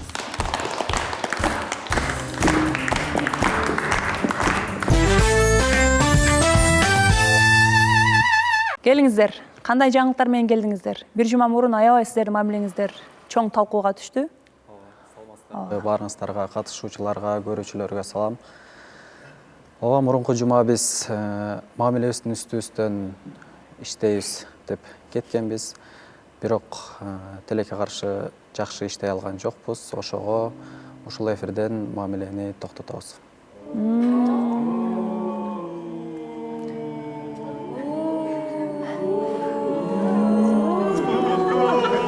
Эмне себеп болду? Бул кимдин чечими болду? Кимдин демилгеси болду токтотобуз деген? Кимден чыкты биринчи? Демилге азыр ушул жерден эле биз өз ара буга чейин деле эфирге чейин эч качан сүйлөшкөн эмеспиз. Улантабызбы же дальше сүйлөшөбүзбү деп. Бирок мамилеңер уланаттыбы? Ооба. Бардыгын эфирден эле бири-бирибизди карап таң калып ушундай эле болуп аткан да. Улантабызбы же токтотобуз буга чейин? Бири-бирибизди карап таң калып? Мурунку эфирлерде деле улантабызбы же токтотобузбу деп сүйлөшкөн эмеспиз да. Эфирден эле, ооба, эфирден эле билинип аткан. Альбинаны угалчы, башын чайкап калды. Мурункуда сиз болсо бир жумада 8 жолу көрүшкөн биринчи жолу деп ошон бар көз тийген окшойт. Ошо тиги эфирден чыккандан кийин такыр сүйлөшкөн жокпуз, көрүшкөн да жокпуз, талкуу да жүргүзүлгөн жок бул нерсе жөнүндө. Көрүшпөдүңөр такыр? Вообще. Бир жума ичинде. Бир жуманын ичинде бирде көрүшкөн жокпуз. Ага, эмне себеп деп ойлойсуз сиздин оюңузча? Бердибек капа болуп калдыбы? Эфирден кийин. Билбейм аны. Оюңузча? Бүгүн мырза сүйлөсүнчү. Келиңиз. Мындай болду негизичи. Мурунку эфирде мамиленин үстүнөн иштейбиз деп чыкканбыз бул жерден. Анан эфирден чыгып эле Бабыр мырзанын биз баарыбыз сүйлөшүп, эфирден кийин Бабыр мырзанын туулган күнүн тособуз деп сүйлөшкөнбүз да. Анан эфирден чыгып эле ошол жака бараттык. Альбина кыздын настроениясы жок экен. Анан бул барбайм деп эле Зарипа экөө калып калды. Туулган күндө олтуруп мен телефонум өчүк болчу, анан саат кечки түнкү уже 1:30 болуп кеткен болчу. Телефонумду жандырсам, Альбина чалыптыр да. Чалды. Анан кийин телефонду алып эле сүйлөшсөм эмне кылып атасыз деди. Ушундай азыр эле чыктык. Сымбаттарды, Тажигүлдөрдү, Даниэль бар болчу, ошолорду жеткирип кайтайын деп атам үйгө десем, сен эмнеге аларды жеткиришиң керек? Өздөрү кете албайбы дейт да. Анан мен кантип таштап кетмей келем? Жеткирем да, конечно. Десем, телефонду коюп койду да, капа болуп эле. Мен толуктоп кетсем, кечиресиз. Азыр айтып кетсин. Анан кайра чалсам, албай койду. Ошентип үйгө барып, анан жазып, эмне болуп атат десем, сен эмнеге туулган күнгө кетип калдың? Экөөбүз мен ойлодум эле эфирден кийин сүйлөшөбүз деп деди. Анан биз заранее сүйлөшкөнбүз да, Бабур мырзанын туулган күнүнө барабыз. Анан мен силерди ээрчип кетип калмак белем, кыздарды, Зарипа экөөңөрдү десем, ошол бойдон жооп берген жок. Давай ушул нерсени эме жолугуп сүйлөшөйлүчү десем, все, жолуккум келбейт деп койду. Ошол бойдон экөөбүз сүйлөшкөн жокпуз. Негизи айтат го, темирди ысык кезинде чап депчи, анан кийин ошол жактан эфирден да биз келишпектер болуп калды. Мен таарынып чыкканымда өзү көрдү да. Ошого карабай мен көңүлүм жок болсо дагы бул көңүл ачканын, ар жака эс алганын кеткени мага өтө катуу тийди. Сиздин көңүлүңүз жок болгондо мында көңүлүң жок болуш керек. Жок. Андай эмес, келип баары жакшы эле же ошол жерден 5 мүнөт болсо да сүйлөшүп же баз чогуу барайлык, анан кийин сүйлөшөбүз деп ушунтсе болот да. Бул болсо таарындым анда мейли анда мен тууган күнгө кетип калган, ал мындай мен үчүн эми туура эмес да. Биякта сүйлөшкөн кыздын көңүлү жок болот болсо, бул көңүл ачканы эс алып башкалар менен жүрөт. Жок, андай эмес. Мен барабызбы, жүр кеттик деп сурадым. Сурасам катышуучуларга мен азыр үйгө мен айткан жокмун. Барып кийим алмаштырып эле келип калам деп катышуучуларга айтты. Анан мага болсо мен барбайт эле болушум керек, мен үйгө эле кеттим деди. Жүр дедим 1-2 жолу, анан кийин барбайм деп атса, аны кыстамак белем. Мен байкашымча ал эфирде жок болдум го. Бирок эфир чыккандан кийин көрдүм да. Бул жерде чында эле экөөңүздөрдө мындай көп нерсе талкууланбай, көп нерсе чечилбей калгандыгы билинди. Анан Бердибек мырзага көбүрөөк претензия болуптур да. Орусча айткандачы. Бул байкуш актанайын деп баягы Канат мырзанын дагы ойлору, анан сиз жактан айткан ойлор менен бир аз капа болуп калган сыяктуу мага ошондой болуп сезилди да. Мен аракет кылып атпаймынбы деп эле калып калыптыр да. Негизи баягы ар кандай мисалы үй бүлөлөр бар да, ар кандай мамиле бар, ар кандай кыз жигит бар. Мен жеке айлана чөйрөдө баягы карым катыш кылып жүрөбүз. Айрым үй бүлөлөрдөн угам, жакшына эле жашап атышат.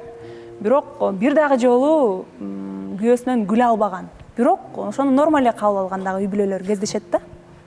Анан романтик эмес болсо да жакшы эле жашап аткан үй бүлөлөр кездешет деген сыяктуучу. Эми албетте бул адамдын табитине жараша. Сиздин балким табитиңизде аябай кечке сизди баягы карап көңүл бөлүп турганды жактырасыз да. Балким Бердибек мырза андай эмес чыгар. Бирок сиз мынтип ойлобойсузбу? Ошону мындай жана Роза айымдын мага баягы гүл алгандагы, белек алгандагы реакциясы аябай жагат да. Мен ошол жерде эмеспи деп мен экран артында болгон үчүн суроо бере албай калдым да. Сиз ошондой кичинекей вниманияларды көңүл бөлүүнү кылып атканда, жана кофе алып келип берип аттым, шоколад алып келип берип аттым деп атпадыбы? Ошого кандай реакция кылып аттыңыз эле? Мындай бири-бириңиздердин ортоңуздарда чечилбей калган эле нерселер бар сыяктуу сезилип атат да. Мындай көңүл калган эмес экөөңүздөрдүкүчү, экөөнүн бири-биринде көңүлү калып калган эмес, бирок баягы капа болуу эле, сен өзүң унутпай атасың деп эле токтотуп аткандай сезилип атасыздар да. Сиз кандай реакция кылат элеңиз ошого? Ооба, мындай бизде эме бар да. Бул мырза менден күтөт кадам, мен будан күтөм да. Анан мага андай ошол майда кадамдарыначы, майда кадамдарына сиз кандай реакция кылат элеңиз? Рахмат деппи же, рахмат деппи? Жок, өтө жакшы. Сиз мындай норма катары эле кабыл алгандайсыз да? Андай эмес. Ошондойбу? Ооба, ошо баягы алгачкы кадамдар, алгачкы мамиле болуп атпайбы сиздергечи? Бул должен же болсо кылса, бул нормальный нерсе дегендей эмес, баягы моундай кылып сүйүнсөңүз бул ан сайын ачыла турган сыяктуу мырза болуп сезилет да мага, мына сырттан сиздерди карапчы. Анан эми ушул элеби дегендей кылсаңыз, анда мындай андан ары карай уланта албайт окшойм деп эле токтотуп аткан сыяктуу болуп сезилип атат да. Азыр сүйлөй берейин. Гүлназ айым мен оюмдагы нерсени айтты да. Баягы романтиканы кабыл күтүү баладан романтика күткөндөн мурун биринчи, эми азыр уже биз көп эле убакыт сүйлөшүп калдык да. Биринчи ошо балага дагы кичине көңүлүн карап, жагынайын же ушундай карап коюш керек дейм да. Анан эч нерсе кылбай туруп эле я такая вся красивая, мужчина должен, я ничего не должна дегендей эле мамиле болду да. А мен ошо биринчи, экинчи кадамдарды кылдым. Взаимность деле бар, бирок ошо баягы ошондой кабыл алып алды да. Все, только он должен дегендей элечи. Эмне үчүн бул теманы кайра козгоп атам? Анткени бир иш-чараларда бир апа келип калды да. Биз жолуктук боюнча сөз кылып, кеп кылып, анан айтты. Ушул жерин жакшы угсаңыздар, мынтет 65 жаштамын дейт. Мен сиздердин берүүңүздөрдү көрүп атып, мен качандыр бир кезде жаштыгымда кылган катачылыгымды түшүндүм дейт да. Бирок ал эми 65 жашта кеч болуп калган, ал эки жакка түшкөн, бирок азыр өкүнгөн менен пайда жок да. Азыр балким бизди канча деген адамдар көрүп атат, жаштар көрүп атат, өсүп келаткан, мамиле куруу үстүндө жүргөндөр. Бул мисалы көйгөй деп алып кое турган болсок, бул үй бүлөлөрдүн ортосунда деле болот да. Мындай сен кыл, анан мен кылам, жоксо мен кылсам анан сен кыласың деп бири-биринен күтө бергенчи, мындай навстречу барбай калган учурдан бир гана кыз жигиттин эмес, үй бүлөлөр дагы ураган учурлар кездешет да. Ушундай сүйлөшүүнүн жоктугунан, талкуунун жоктугунан мен моуну каалап атам дегенчи. Ошон үчүн бул темага мен кенен токтолуп атам да. Өткөнкү эфирде жок болуп калгандыктан байкаганымды айттым да. Ошенткен сайын жана Санжар мырза да айтып калат го. Бул сүйүнгөнү көргөн сайын ан сайын сүйүндүргүң келе берет, кубандыргың келе берет депчи. Ошондой эмоциясы ачылбай калгандыгында сиздин да салымыңыз болуп калган жокпу деген суроону ошон үчүн узаттым да. Кандай деп ойлойсуз? Балким. Бирок капа болгон боюнча сиз бир качан кандайдыр бир деңгээлге жеткенден анан кийин ушундай капа болуп күтсөңүздөр болот беле дейм да. Менин оюмча негизи мамиленин үстүндө бала тараптан да, кыз тараптан да аракет болуш керек. Эки тараптан теңчи. Гордостька салып эле мырза кылсын дей бергенде эле туура эмес да негизичи. Айымдар да бир аз бизди жактыруу болуп атабы? Үмүт бербестен же үмүт бердиңерби, силер дагы аракет кылга же үмүт бербегиле. Баягы эфирде мен айткам да, же Бердибек айткан, мен романтика кылган ушу максимум деген да. Мен айткам, сеники максимум болсо, Альбина аны минимум көрөт дедим да. Мен ал жерде Альбина Бердибектин шылыңдагандай эле көрдүм да. Типа акыркы гүлүнө акыркы акчасына мага гүл алып келип берди. Мага жөн эле типа кофе софелеп келди деп типа ыраазы болбогондой айтып атты да. Андай нерсени любой бала укса, конечно, жүрөгүнө катуу тиет. Балким ошондо деле Бердибекке катуу тийип, уже дальше түшүнө баштады да. Жок, кыз келбеди. Жок, доказ сүйлөп коюн. Мисалы, кээ бир балдар мисалы кызды сынайт да, башындачы кичинекей подарок берип, реакциясын көрөйүн депчи. Балким ошого сүйүнбөй атса, бала түшүнөт да, значит, дальше ушундай боло берет депчи. Мен ал жерден барыңара бияк жакка кетип баштадым. Мен айттым, мен жаман жактарын көп айта алдым окшойт, жакшы жагын да айтып кетейин деп туруп, анан кийин айттым. Ошол жак мага өтө аябай жакты дедим, таасирдүү болду. Мактап ал жагын мен эч кандай шылдыңдаган жокмун. Биз жолукту баштагандан баштап эле Альбина экөөбүз аябай жакшы сүйлөшөбүз да. Мен булардын биринчи кандай сөз башталып, отношениясы бардыгын билем. Биринчи бунун Альбина бирок башында, вот жаңы отношениясы башталып атканда, фруктусуна аябай сүйүнчү. Фруктусуна, прикинь, Зарипа мага фрукт алып келиптир, эшикке коюп коюптур. Ошого эле кубанып жүргөн. Мен просто азыр ойлойм да, бул экөөндө ортосунда чечилбеген бир көп нерсе бар да. Альбина өзү ичинде катып айта албай атат, Бердибек тоже самое ошол ичинде катып. Ошону айтып атпайм бала. Мен буларга кече эле айткам, күрөшкүлө депчи. Жокпу, жок деп, болбосо бар болсо. Сиз сүйлөп атсаңыз, Альбина көзүнө жаш алып атат. Эмне болду Альбина? Мен билем да, Альбина жакшы билем да, бул кичинекей конфеткада сүйүнө турган кыз да. Ооба, ошол бир нерсе эле болуп атат да, мындай түшүнүксүз элечи. Гүлназ айым. Азыр. Неге көз? анан ушул жерде мен Бердибекке да айтып кеткенмин, Бердибекке эле жана дагы айттым. Эмне үчүн ыйлап Күрөшкүлө депчи, күрөшкүлө деп. Альбина эмне үчүн ыйлап атканын өзү айткысы келбей атат. Ооба, мен ойлодум, мен деле билбейм, бирок деген бул экөө деген Альбина деген Бердибектен дагы деле үмүт. Ооба. Үмүттөнүп атат да, анан Бердибек келип туруп, муну менен кеңешпей туруп азыр могул жактан бүтүрөбүз дегенге бул жаман болуп кетти действительно. Жок, андай эмес.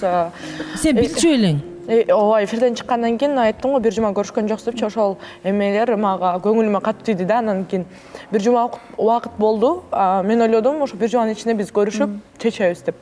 Бирок кандай кадамдар болгон жок. Мен аркы эфирде айтып кеткеним, романтика жок деп, мен айтып айткан жокмун, чоң күтөм, эме күтөм депчи. Просто чайга чейин көңүл бурган, андан кийин уже көңүл бурган башка болуп калды да. Мен ошону жеткире албай калдым. Андан кийин болсо ошо бир жуманын ичинде убакыт тапкан жок. Жана болсо мен көчө күнү эфирге калганда өзүм жаздым биринчи. Ушундай мага жаккан жок, ушундай болду, мен ушундай калып тургам деп жаздым. Мен ал жерде бир да жолу материально жакты указывать эткен жокмун да. Анан ошондо ал мага айтты: "Сен анда подкаблучник күтүп аткан турбайсың го" депчи. То есть экөөбүз бири-бирибизди вообще түшүнбөйбүз. Бердибек. Мен Альбинага айттым да, кел ушуну жолугуп сүйлөшөйлү десем. Түнкү 12'de айтты. Түнкү 12'de мен чыкмак белем. Нет, мен ага чейинки переписканы айттым. Мен жок, жолукпайм деп койдум. Жолуккум келген жок деп койдум. Анан мен андан кийин уже дальше эми көңүлү жок болуп атса, зачем мне кайра жазып, выпрашиваться этип депчи. Ошол бойдон бир жума мен жазган жокмун. Анан Альбина айтып атат, сен де бир жума неге жоголуп кеттиң? Бир жума өттү уже, же ушундай сүйлөшсөк болот эле деди. Анан мен сага айтпадым ушундай жолугайлы десем, жолукпайбыз деп койдуң десем, мага баягы упорный эме кылган. Ооба. Кандай? Активный ухаживать эткен, дайыма мындай. Мен көңүлүмө баягы жок дегениме карабай сразу өзү организовать этип. Андай мырзалар бардык кыздарга жагат. Ушуну айтты. Антим бул подкаблучниксиң. Бул кээде кыздар кылыктанып коет. Жок дегени ооба дегени болуп калат кедечи. Кыздар өзүбүздү деле түшүнбөй калабыз кедечи. Мен ушул убакка чейин ошондой болуп келди да. Мен буга чейин деле жок деп аткан. Биз экөөбүз таптакыр сүйлөшө албайбыз деген учурда деле мен мындай бир кичинекей сюрприз кылып болсо деле көңүлүн алып, кайра чалып ушундай убактар болгон. Анан уже в этот раз я уже не хотел. Кайра эле давай улантайлы же жолугайлы сүйлөшөйлү дегенди мен уже каалаган жокмун. Ыйлаган сөйүм айтып кетейин, жактан ойлоп каласың эметип. Просто элдердин баары эле, даже менин өзүм мамам айтат да, жакшы бала депчи. Сен эле характериң көрсөтүп атасың деп. Бүт баары мени жаман жактан көрсөтүп атат да. Жок. Бул катышуучулар да ушуну ойлоп атат. Меркантильно депчи. Ошон үчүн мен ыйлагым келип кетти да. Нурсултан мырза да айтып кетти го. Чоңду күтүп атат. Бул жерде сизден же болсо Бердибек мырзадан эмес, экөөңүздөрдөн тең болуп атат. Мамиленин үстүндөгү сиз сөз менен айткан эмес, просто бала башында ушундай сөз болуп калган үчүн болушу мүмкүн, ошондой ойлоо жаралышы мүмкүн. Андан сырткары алганда сиз баягы мага чоң белектерди бер деп сиздин оозуңуздан чыккан жок эч кандай эфирде. Ооба, сиздин баягы мага көңүл бөлүүсү жетишсиз болуп атат деген гана оюңузду укканбыз. Өз мамам да урушуп баштады да. Жакшы бала деп эшиктен көрүп калса да эжелер, жакшы бала сен эле эмне дейт, чурчуңда характериң көрсөтүп атасың, мени урушат баары. Сиз да жакшы кызсыз, Бердибек да жакшы бала. Эми Альбина айтып атпайбы, мен бир жума ичинде күттүм. Шактанчы. Сен жактан Бердибекке поддержка болбойт кылган нерсесине балким кээ бирине ыраазы болуп, кээ бирине ыраазы болбойсуң да. Все уже ошону түшүнгөндөн кийин эркек бир көңүл калдыбы, все уже эчтеке кылбайт. Мен күтсөң дагы уже бүттү, ушу мен бүтүрөйм деле. Бердибектин бетинен эле көрүнүп турат да, уже бүтүрүп. Ошону туура деп эсептейсизби сиз? Эгер мындай баланы уважать этпей атса, кылган нерселерине ыраазы болбой атса, бала деле, значит, дальше кылбай эле коюш керек. Ошондой эле болуш керек да, по идеечи. Анда кантип мамиле курулат? Негизи мындай бул жакта Альбинадан поддержка болбой атпайбы? Даже айтпайбы, поддержка жок, менин көңүлүм сурап атат, менин ситуацияма түшүнбөй атат деп айтып атат. Эми кыз кылыгы менен деп коет да. Альбинанын кылыгы менен кандай айтсам, кылыгы менен границасы менен болот. Нурсултан угуп тур. кыз кылыгы менен деп коет. Альбинанын сезими бар экен билинип эле турат. Альбинаны эле күнөөлөгөн туура эмес бул жердечи. Байкуш ыйлап да жиберди. Бул жерде Бердибектин көңүлү калды, болду же. Бул жерде Альбинанын көңүлү бар экен билип турат. Айтып алайынчы, кое туруңуз. Негизичи, анан Бердибек мырза, бир жума бою көңүл бурбап турсуз. Бардык эле кыздар негизи мындай акча материалдык жактан көңүл бурбасаң дагы мындай живую барып көңүл кылууну каалашат бардык эле кыздарчы. Анан башка мамиле түзүп калсаңыз да ушинтип анан ушул эле окуя кайталанбайбы, неме бул кыз ушундай экен депчи. Жок, Бердибек билчү да башынан эле Альбинанын характери кандай экенин, ушундай башынан эле көрсөтө эле келатат го. Сен деле ии деп эле жүрөсүң го, жакшы көрүп эле. Экөөңөрдүн мындай чыккандан кийин эфирден кийин отношенияңар сонун эле болуп атпайбы? Кичине сүйлөшүп көрбөйсүңөрбү? Силерден өлө сонун бир үмүтү мынтип эметип атканбыз, үмүттөнүп атканбыз, тойго чейин жетебиз го деп. Силер ушинтип атсаңар билбейбиз, анда эмне болот? Башкасы. Калганыбыз эмне болот? Мен айтат элем, өзүңөр жүрөгүңөрдү укула. Эл ар нерсени айта берет силергечи, тыңшап туруп, бири-бириңерге мындай айта албаган сезимдериңер, сөздөрүңөр болсо айтышып, сүйлөшүп. Незаконченный роман бул жакта андай эмес. Мен айттым го, бир жума убакыт болду депчи, ошол убакытты күттүм. То есть бул мырзанын көңүлү калгандай эле, бул бир жуманын ичинде аракет кылбагандан кийин менин дагы уже каалоом жок.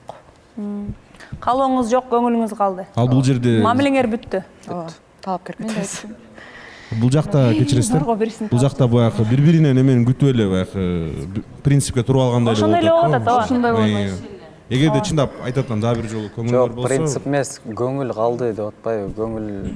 Жок, бири-бириңерди түшүнбөй калган турбайсыңар. Болду, түшүнүктүү болду анда. Биз тандоо силердики, чечим силердики. Эртең анан кайра биз кайра табышып алдык. Жок. Бир көрөт окшойбуз дебейсиңерби? Акыркы чечимиңер. Экөөңөр тең эки жолго түштүңөр, талапкер күтөсүңөр. Ооба. Болду, чечим кабыл алынды.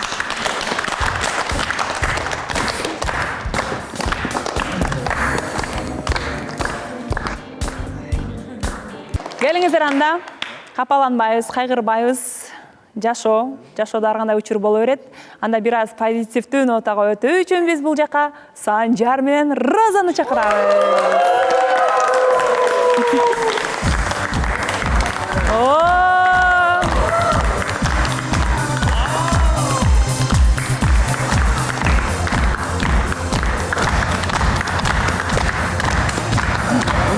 Кандай керемет көрүнүш, Өткөнкү эфирде эле кыргыздын улуттук кийими менен келишти эле, бүгүн Корей улутунун улуттук кийими менен келип отурушат.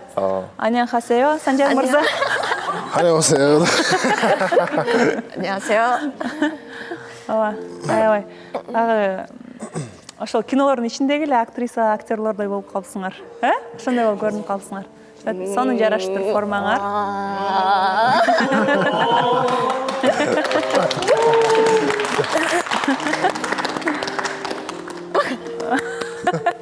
Келиңиздер. Формаңыздар жөнүндө кеп калчы дароо эле. Кимдин демилгеси? Каяктан таптыңар? Барбы экен бизде? I asked to my colleague, Korean colleague, and she lent for me. Мен өзүмдүн корейский коллегамдан сурадым. Мага ушундай берип турчу, костюм таап берчи деп, ошол таап бизге берди дейт. Кимдин идеясы болду? Идея негизи башынан ошол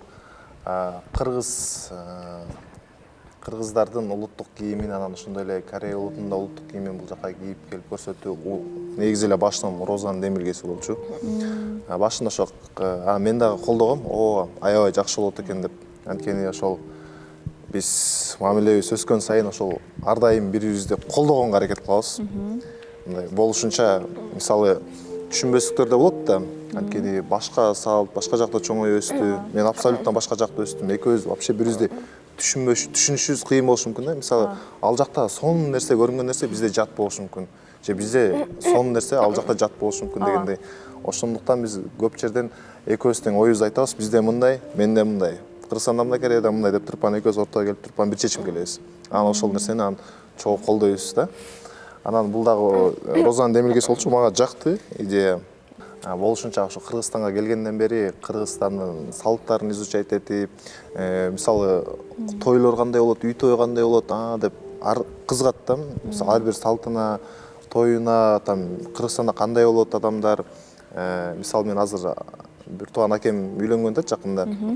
Анан мен анын тоюна чуркап жүрсөм, мен сен менен чуркайынчы, анан тойго мен барсам сен менен чоң кызмат кылайынчы, кандай кылабыз деп аябай кызыгуу жүрүп жатат. Анткени бул дагы балким мен ойлойм, мен үчүн болгон аракети деп. Анткени Кыргызстанда ошо мен менен жашай турган болсо, болгондо да ата энем менен жашайт. Ошондо дагы жеңилирээк болуш үчүн анан мен дагы аракет кылып, булардын салттарын үйрөнгөнгө аракет кылып жатам. Анткени бунун ата энеси менен мен жолугуп калсам дагы жакшы бир мырзаны көргөзө тургандай болоюн деп.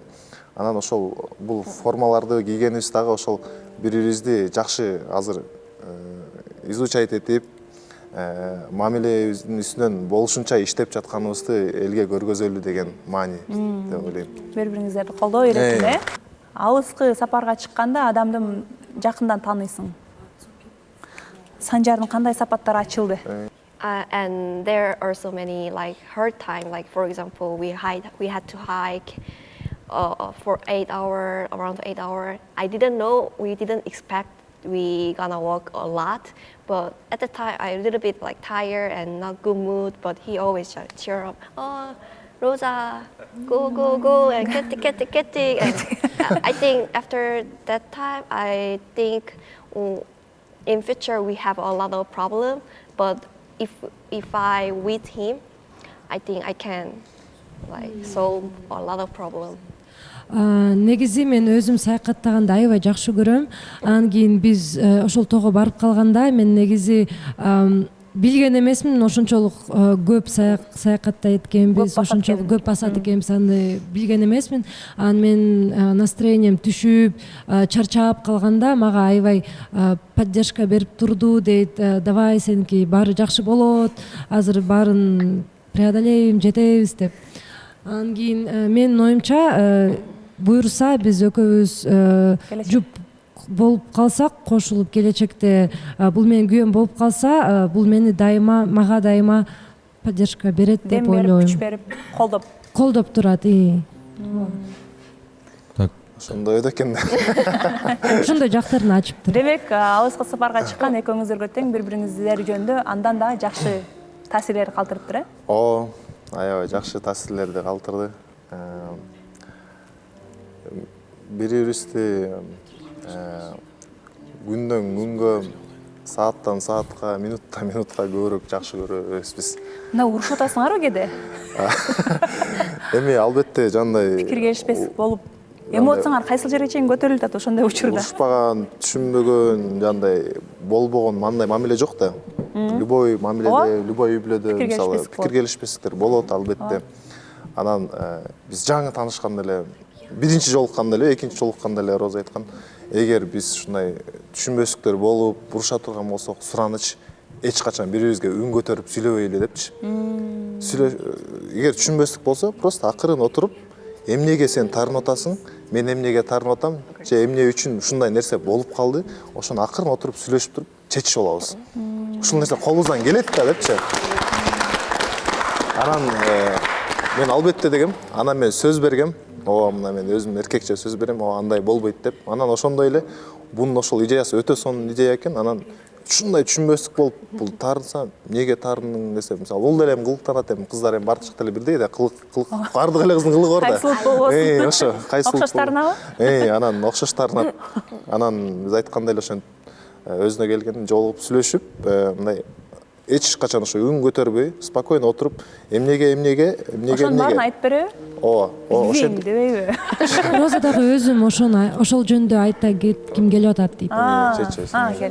Opinion, but that time we always try to understand, not yelling. I think our personality is like crazy like that, and I really appreciate Sanjar, because if I have a problem if I want him to fix something, yesterday I say I don't need to say twice, because he always try to fix, and try to listen me, so I don't need to be angry with him. Албетте биз ар кандай адам болгондуктан биздики пикир келишпестик болуп калат.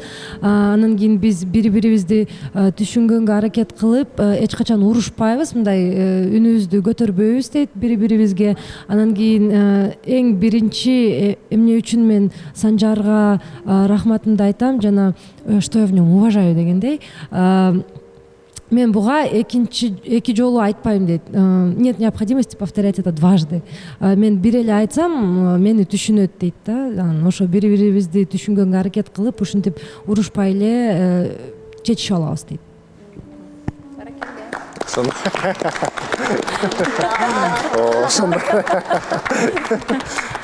Мен эле эмес, бул дагы биздин мамилебиз үчүн аябай аракет кылат да.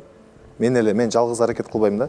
Анан мен кичинекей бир мындай шоколад берсем да, ошону аябай сүйүнүп, рахматын айтып, мен эчтеке бербей эле, просто көңүлүн көтөрүп, сен жакшысыңбы, ооруп калган жоксуңбу, муну кийип алсаңчы, сен үч отот окшойсуң деп ушундай менин сүйлөгөн сөзүм буга дары да.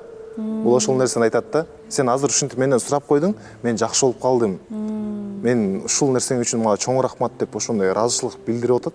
Анан ошол нерсеге кантип жүрөгүң жылып сүйүнүп, кайра дагы кылгың келип ушинтип эле алданып. Анан ошол негизи адам негизи кыз киши эле эмес, эркек киши дагы да. Мисалы эркек балдар дагы ар бир нерсени баалап, мисалы кыздын аракетин дагы биз кээде баалабай калабыз да. Кыздын бизге болгон аракетин кыз киши дагы мисалы өзүнүн үй бүлөсүн таштап, бул өзү тааныбаган үй бүлөгө келип жашай турган бул өтө чоң кадамдар да. Анан мен азыр бул кылып аткан аракетин, ушу Кыргызстанда калып Санжар менен болуп калышы мүмкүн деп тил үйрөнүп аткан аракетин, ошол бул жака кайра келип жумуш иштеп, полный бүт мен үчүн аракет кылып аткан аракет ар бирин баалап, ошол нерсени мен мындай мындан болгон чоң кадам катары билем да. Ал нерсени ошону сезем, дагы ошол нерсе үчүн муну аябай сыйлайм. Ушундай чоң кадамга мен үчүн барып атат депчи. Андан тышкаркы майда чүйдө жандай жини келип, кылыктанып, тарынган нерселери бул өзүнүн кылып аткан кадамынын жарынан ичтөө да. Ошон үчүн ал нерселерине мен такалып, анан ызы чыгылган менин тараптан бул өтө полго түшкөн нерсе болот да. Ошондуктан мен муну только колдоп, мен үчүн ошол аракет кылып аткан кадамдарын өтө сыйлап, колдоп келем. Ыраазымын. Баракелде. Андан сырткары жаңылыктар деле жок окшойт, Буйруса эмки жума жаңылыктар болуп калат. Бир жумадан кийин жаңылык болот. Бир жумадан кийин сөзсүз жаңылык болот. Жакшы жаңылык болсун деген ниетте келиңиздер, анда орун алыңыздар.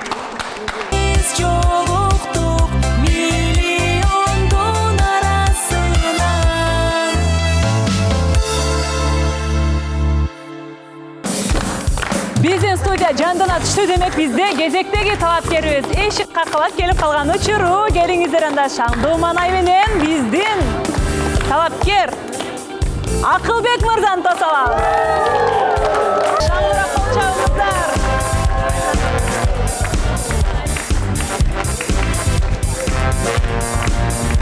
Шаңды тосалыңыздар. Саламатсызбы, келиңиз. Орусуңузду алып бериңиз.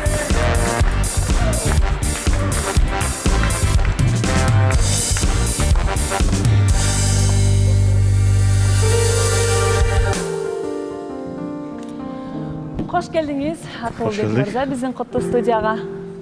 Саламатсыздарбы? Аңыздарга. Ушу Жалал Абад областынан болом, Кара Көл шаарынан. Жашым 36-да. Ошо. Буга чейин турмуш кургансызбы, курган эмессизби? Жок. Учурда Бишкекте турасыз? Учурда Бишкекте турам, ушул жакта. Кайсыл жаатта эмгектенесиз, сырба болсо? Баяны жакта. Бүгүн жалаң аскер кызматындагылар го биздин коноктор. Кудай куткулсун. Биздин берүүнү канчадан бери көрөсүз? Биринчи сезондон баштап. Биринчи сезондон бери. Биринчи сезондон бери жүрөгүңүзгө сымбады айтмакчы зың деген айым ушул биздин сезондо болуп турду. Кайсыл сапаты жабып калды? Бир эле сапатын айтып туруңуз азырынча. Кичпейилдиги. Эң сонун керемет. Жөнөкөйлүгү. Бир эле сапат. Анан айтасыз калды. Ана катышуучулардан келиңиздер. Ассаламу алейкум. ойлойсуздар? Кош келиңиз. Кош келдиңиз. Мен ойлоп атам Гүлкайыр айымга келди. Бул биринчи вариантым. Экинчи вариантым Айзада деп башынан ойлоп аткам негизи, бирок мындай жөнөкөй анан деп атканына караганда ошол Гүлкайыр айым болуш керек деп ойлоп атам да. Мен оймойча Айзада айымга келди деп ойлойм. Азыр Бекмамат мырза айтып атпайбы, жөнөкөй эмес деп. Баягы эфирден аябай катуу сүйлөгөнү менен сырттан Айзада айым аябай жөнөкөй, жашоодо назик, жөнөкөй эле айым, ошого Айзада айымга келди деп ойлойм. Рахмат. Ассаламу алейкум. Акылбек мырза. Алейкум ассалам. Жөнөкөйлүк менен бизде Айзада эле да. Өз негизи мыкты кыз, бирок ошондо да жөнөкөйлүгү аябай күчтүү да мында Айзадада. Кеширип коюңуз. Айзада айым негизи мыкты айым, аябай сонун, яркая очень. Бирок жөнөкөйлүк деген сөз мындай туура келбей калабы дейм да. Гүлнара айым көбүрөөк туура келет го деп ойлойм. Жөнөкөй деген сөзгө демек сиз Гүлнара айым деп ойлоп атасыз. Бүгүнкү эфир башталгандан бери биринчи жолу Гүлкайыр сүйлөйүн деп атат. Саламатсызбы Акылбек мырза?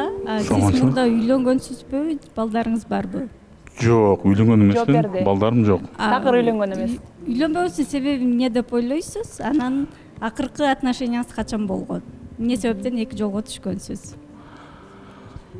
Кандай десем, эми жылдызыбыз келишпей калган, но бирок Канча убакыт өттү андан бери? 1 жыл. Жыйынтыктарыңызга ал канча убакытка созулду эле мамиле? Ал бир аз эле. Кыз жигит болгондо? 18 күн эле деп коеюнчу мен. 18 күн.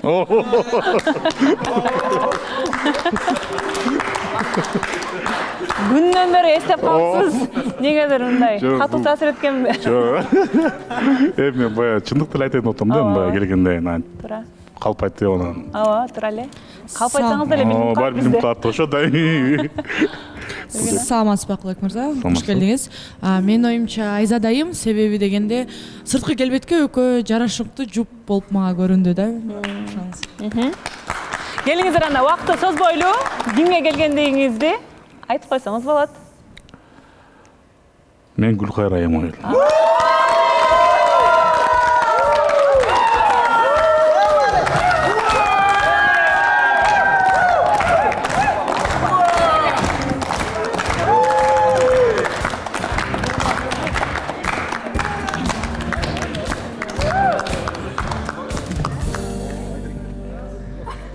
Сиздин келишиңизди эле күтүп отурган окшойт. Бүгүн эфирде эмнегедир сүйлөбөй отурду, сиз келгенден кийин сүйлөп баштады. Азыр бул жактан башка, Сезген окшойт. Сезген окшойт дейм. Амандашып алыңыз. Талап келиңиз менен. Саламатсызбы Акылбек мырза? Саламатчылык. Мени тандап келгениңизге рахмат. Кичипейил, жөнөкөй деп аябай жакшы сөздөр менен сыпаттады. Эми айтсаңыз болот, дагы кайсы сапаттары жагып калды сизге биздин кыздын? Ошо мага жөнөкөйлүгү, кичипейилдиги, акылдуулугу. Каракелде, канча бир туугансыздар, анан ата-энеңиздер менен чогуу жашайсыздарбы? Ата-эне менен чогуу жашайм. Үйдө 2 бир тууганмын. Бир эжем бар. Ал турмушка чыгып кеткен, ал өзү менен өзү. Жалгыз ул турбайсызбы? Мен жалгыз баламын да. Анда качан үйлөнөсүң деген ыр качандан бери ойноп атса керек. Уже көп болуп калды уже. Кайдыр айтпай деле калышса керек. Да, уже көп болуп калды да. Тез айтты, билишеби үйүңүздөгүлөр? Билет. Тез бер алып келди. Кош колдоп жөнөтүшсө керек. Ата-энем бар эле билет, ата-энем эле билет, но бирок калган башка эч ким билбейт да. Ата-энем билет бирок. Жумуштагыларыңыз билбейт? Жумуштагылар билбейт, жок. Бир экөө билет окшойт. Ойлонуп калдым. Ойлонуп калдыңыз. Билгинип коет экенсиз. Жашыңыз 36-га келип калыптыр. Ушул убакка чейин үйлөнбөй жүргөнүңүздүн себеби эмне? Анан буга чейин дагы үйлөнгөнгө аракет кылып көрдүңүз беле? Аракет кылып көрдүк, бирок Алла буйруган күнү болот экен да өзү негизичи, вообще-то. Эми мындай кандай десем, шашканың менен деле, короче, болбойт да. Алла буйруган күнү болот экен да, ар бир нерсе Алланын буйругу менен да. Гүлкайыр айымга суроом да, негизи биз баарыбыз кимге келди деп айтып жатсак, бияктан дароо эле суроо болду да, ошол себептен менде ой кетти. Балким таанышсыңарбы буга чейин деген. Билдиңизби ошондой суроо болуп кетти. Жок, биринчи жолу көрүп атам, тааныш эмеспиз. Эмнегедир суроо бергиң келди? Жок, просто жана мындай микрофон сурасам что-то такыр бошобой койду да, анан азыр бошоп калыптыр, анан суроо берип койдум. Буйруган экен, ошо суроо бергенге. Ата энеңиз келатканымды билди дебедиңизби? Ушу биз жолуктукка келатканыңызды билдиби же Гүлкайырга келатканыңызды билдиби?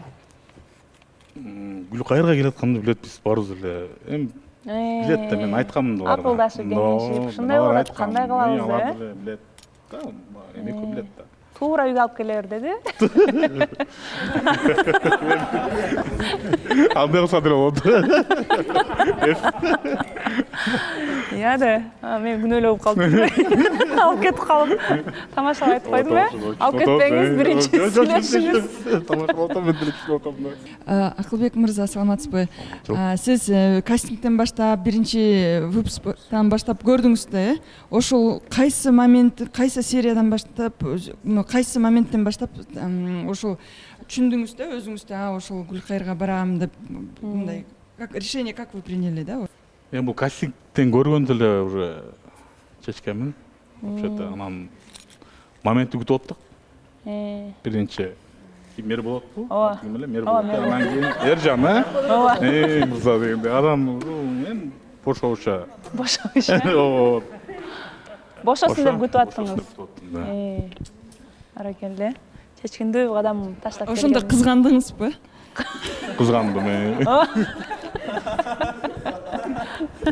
Негизи эле кызганчактардын катарын толуктайсызбы? Эми кызганчык дегенде орду менен. Чеги менен. Эми бул жерде кызганганда эми бул жердин баягы кандай десем, өзүнүн жолу бар го эми. Анан эми буларда шанс бар да, мисалы кастингден өттү дегендейчи баягы. Анан биринчиси, экинчиси болуп анан эми күтүп аттык да. Моментте эмне болот экен депчи. Эми беси тынчса эле. Сезип аттыңызбы да жүрөгүңүз? Бошоп сизге мүмкүнчүлүк келет экен. Жүрөк сезип атты. Ай баракелде. Бердек суроо.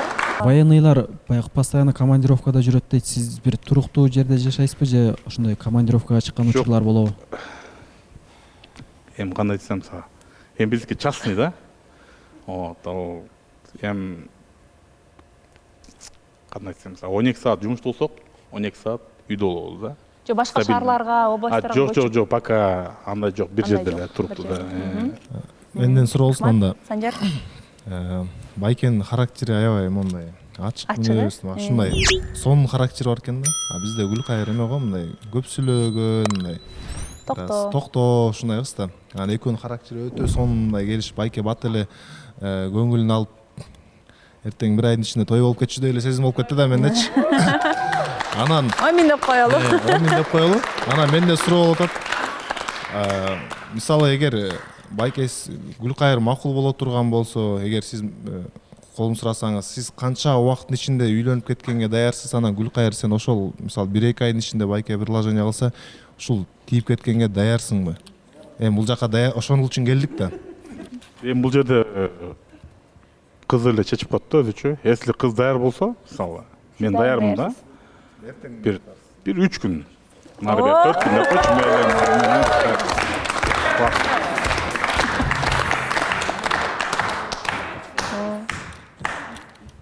Сизче? Мен деле даярмын, эми турмушка Мен 4 күн деп койсом. Мен көңүлүмө жагып атса, мен келечекте жолдошумду көрүп атсам, мен деле даярмын. Эч кандай мөөнөт жок, э? Эртеси болот. Ай баракелде. Точно, тетиги Тилек менен кыз жөөк деле. Мен дагы ошону эстедим, ооба. Тилек да точно ушундай характер менен келген, кыз жөөк да бир аз кылыктанып анан билбейм, анан болсо болот деп атып бир айдын ичинде тийип кетти эле. Эми Омин ошондой эле болуп кетсин эми, жумушта болсун. Сонун анда сурооңуз барбы? Жок, суроом деле жок. Сизде? Жок суроо. Бири-бириңизге жеке суроолоруңуздар болсо, анда сыртка чыккандан кийин да такташып алат экенсиздер да. Маанайыңыз көтөрүлүп кетти го. Анда келгениңизге рахмат. Бул биздин рахмат силерге да. Ооба. Ушундай мүмкүнчүлүк куруп берип атасыздар.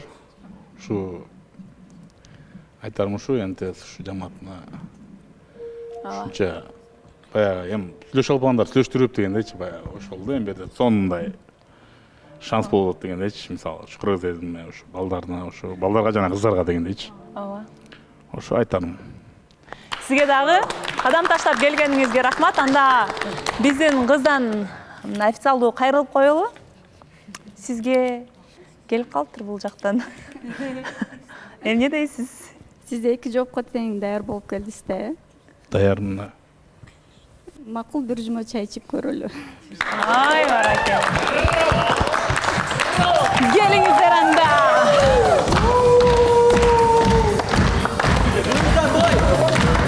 Онин. Дагы бир жолу кадам таштап келгениңизге ыраазычылык билдирели. Биздин кыздын алгачкы жолу сиз менен жакындан таанышууга макулдугун берди. Мындан аркы кыймыл аракет жана ошондой эле сиздин канчалык деңгээлде биздин кыздын жүрөгүн багындырганыңыздан да биз кийинки бир жуманын аралыгында кийинки эфирлерде билебиз. Анда келиңиздер шаңдуу колчоо менен жакындан таанышууга урдатып коелу.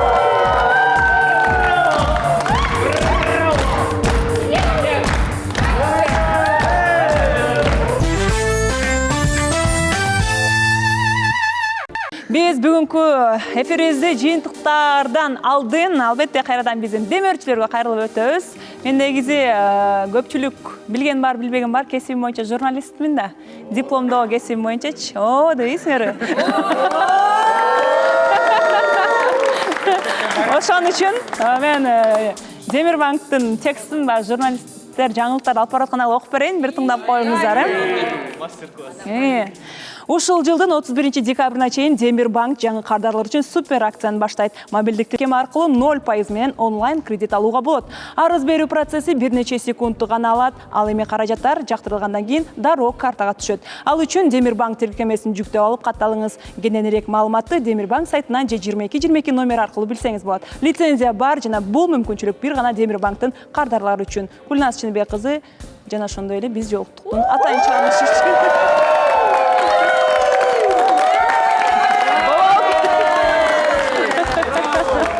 Пайызсыз жана комиссиясыз.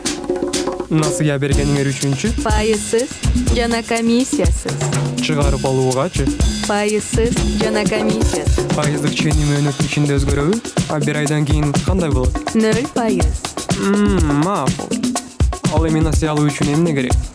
Акция жүрүп жаткан учурда уюлдук колдонма аркылуу катталып, банктын жаңы клиенти болуңуз. Арыз берип, насыяны алыңыз. Ал эми эсепти ачуу канча турат? Комиссиясыз. А бир айдагы эсептин төлөөсүчү? Комиссиясыз. Насыя бекитилди. 50 000 сомго толуктоо. 2025 жылдын 6 октябрдан 31 декабрга чейин банктын жаңы клиенти болуңуз. Ал эми биздин кийинки демөөрчүбүз боюнча кеп кылуу үчүн чемпион чайы албетте. Чемпион чайы ар дайым сиздердин дасторконуңуздардын көркүн ачса, биз албетте кубанычта болобуз. Анткени сиздер менен бизди ушундай байланыштырып турганга, өздөрүнүн колдоосун көрсөтүп жаткандыгы үчүн дагы сиздердин колдооңуздарга жана сунушуңуздарга биз албетте сунуштайбыз. Эгерде чай ичүүгө убакыт келсе, анда сөзсүз түрдө чемпион чайды коюп, бизди ар дайым экрандын түбүндө күтүп отурушуңуздарды суранабыз. Чайга убакыт келди, демек чемпионго убакыт келди.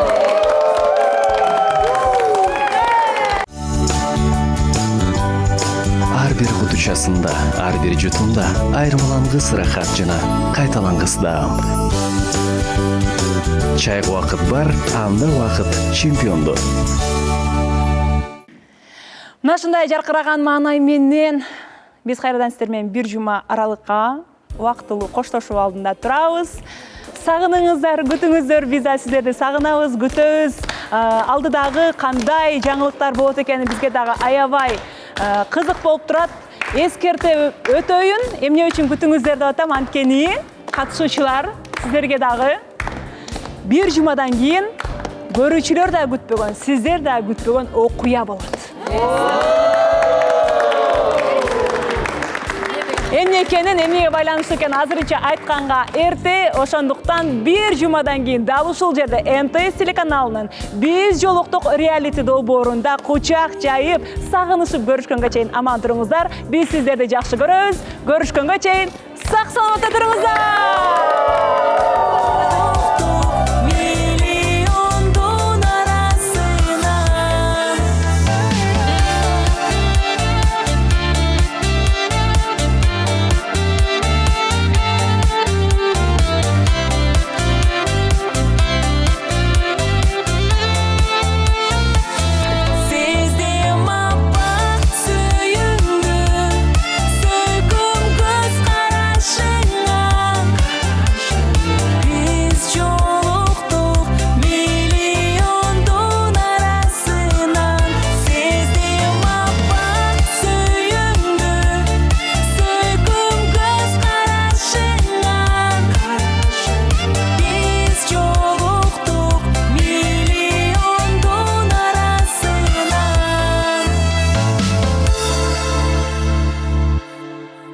Көрсөтүүнүн демөөрчүсү чемпион чай. Чайга вакыт бар, анда вакыт чемпиондо.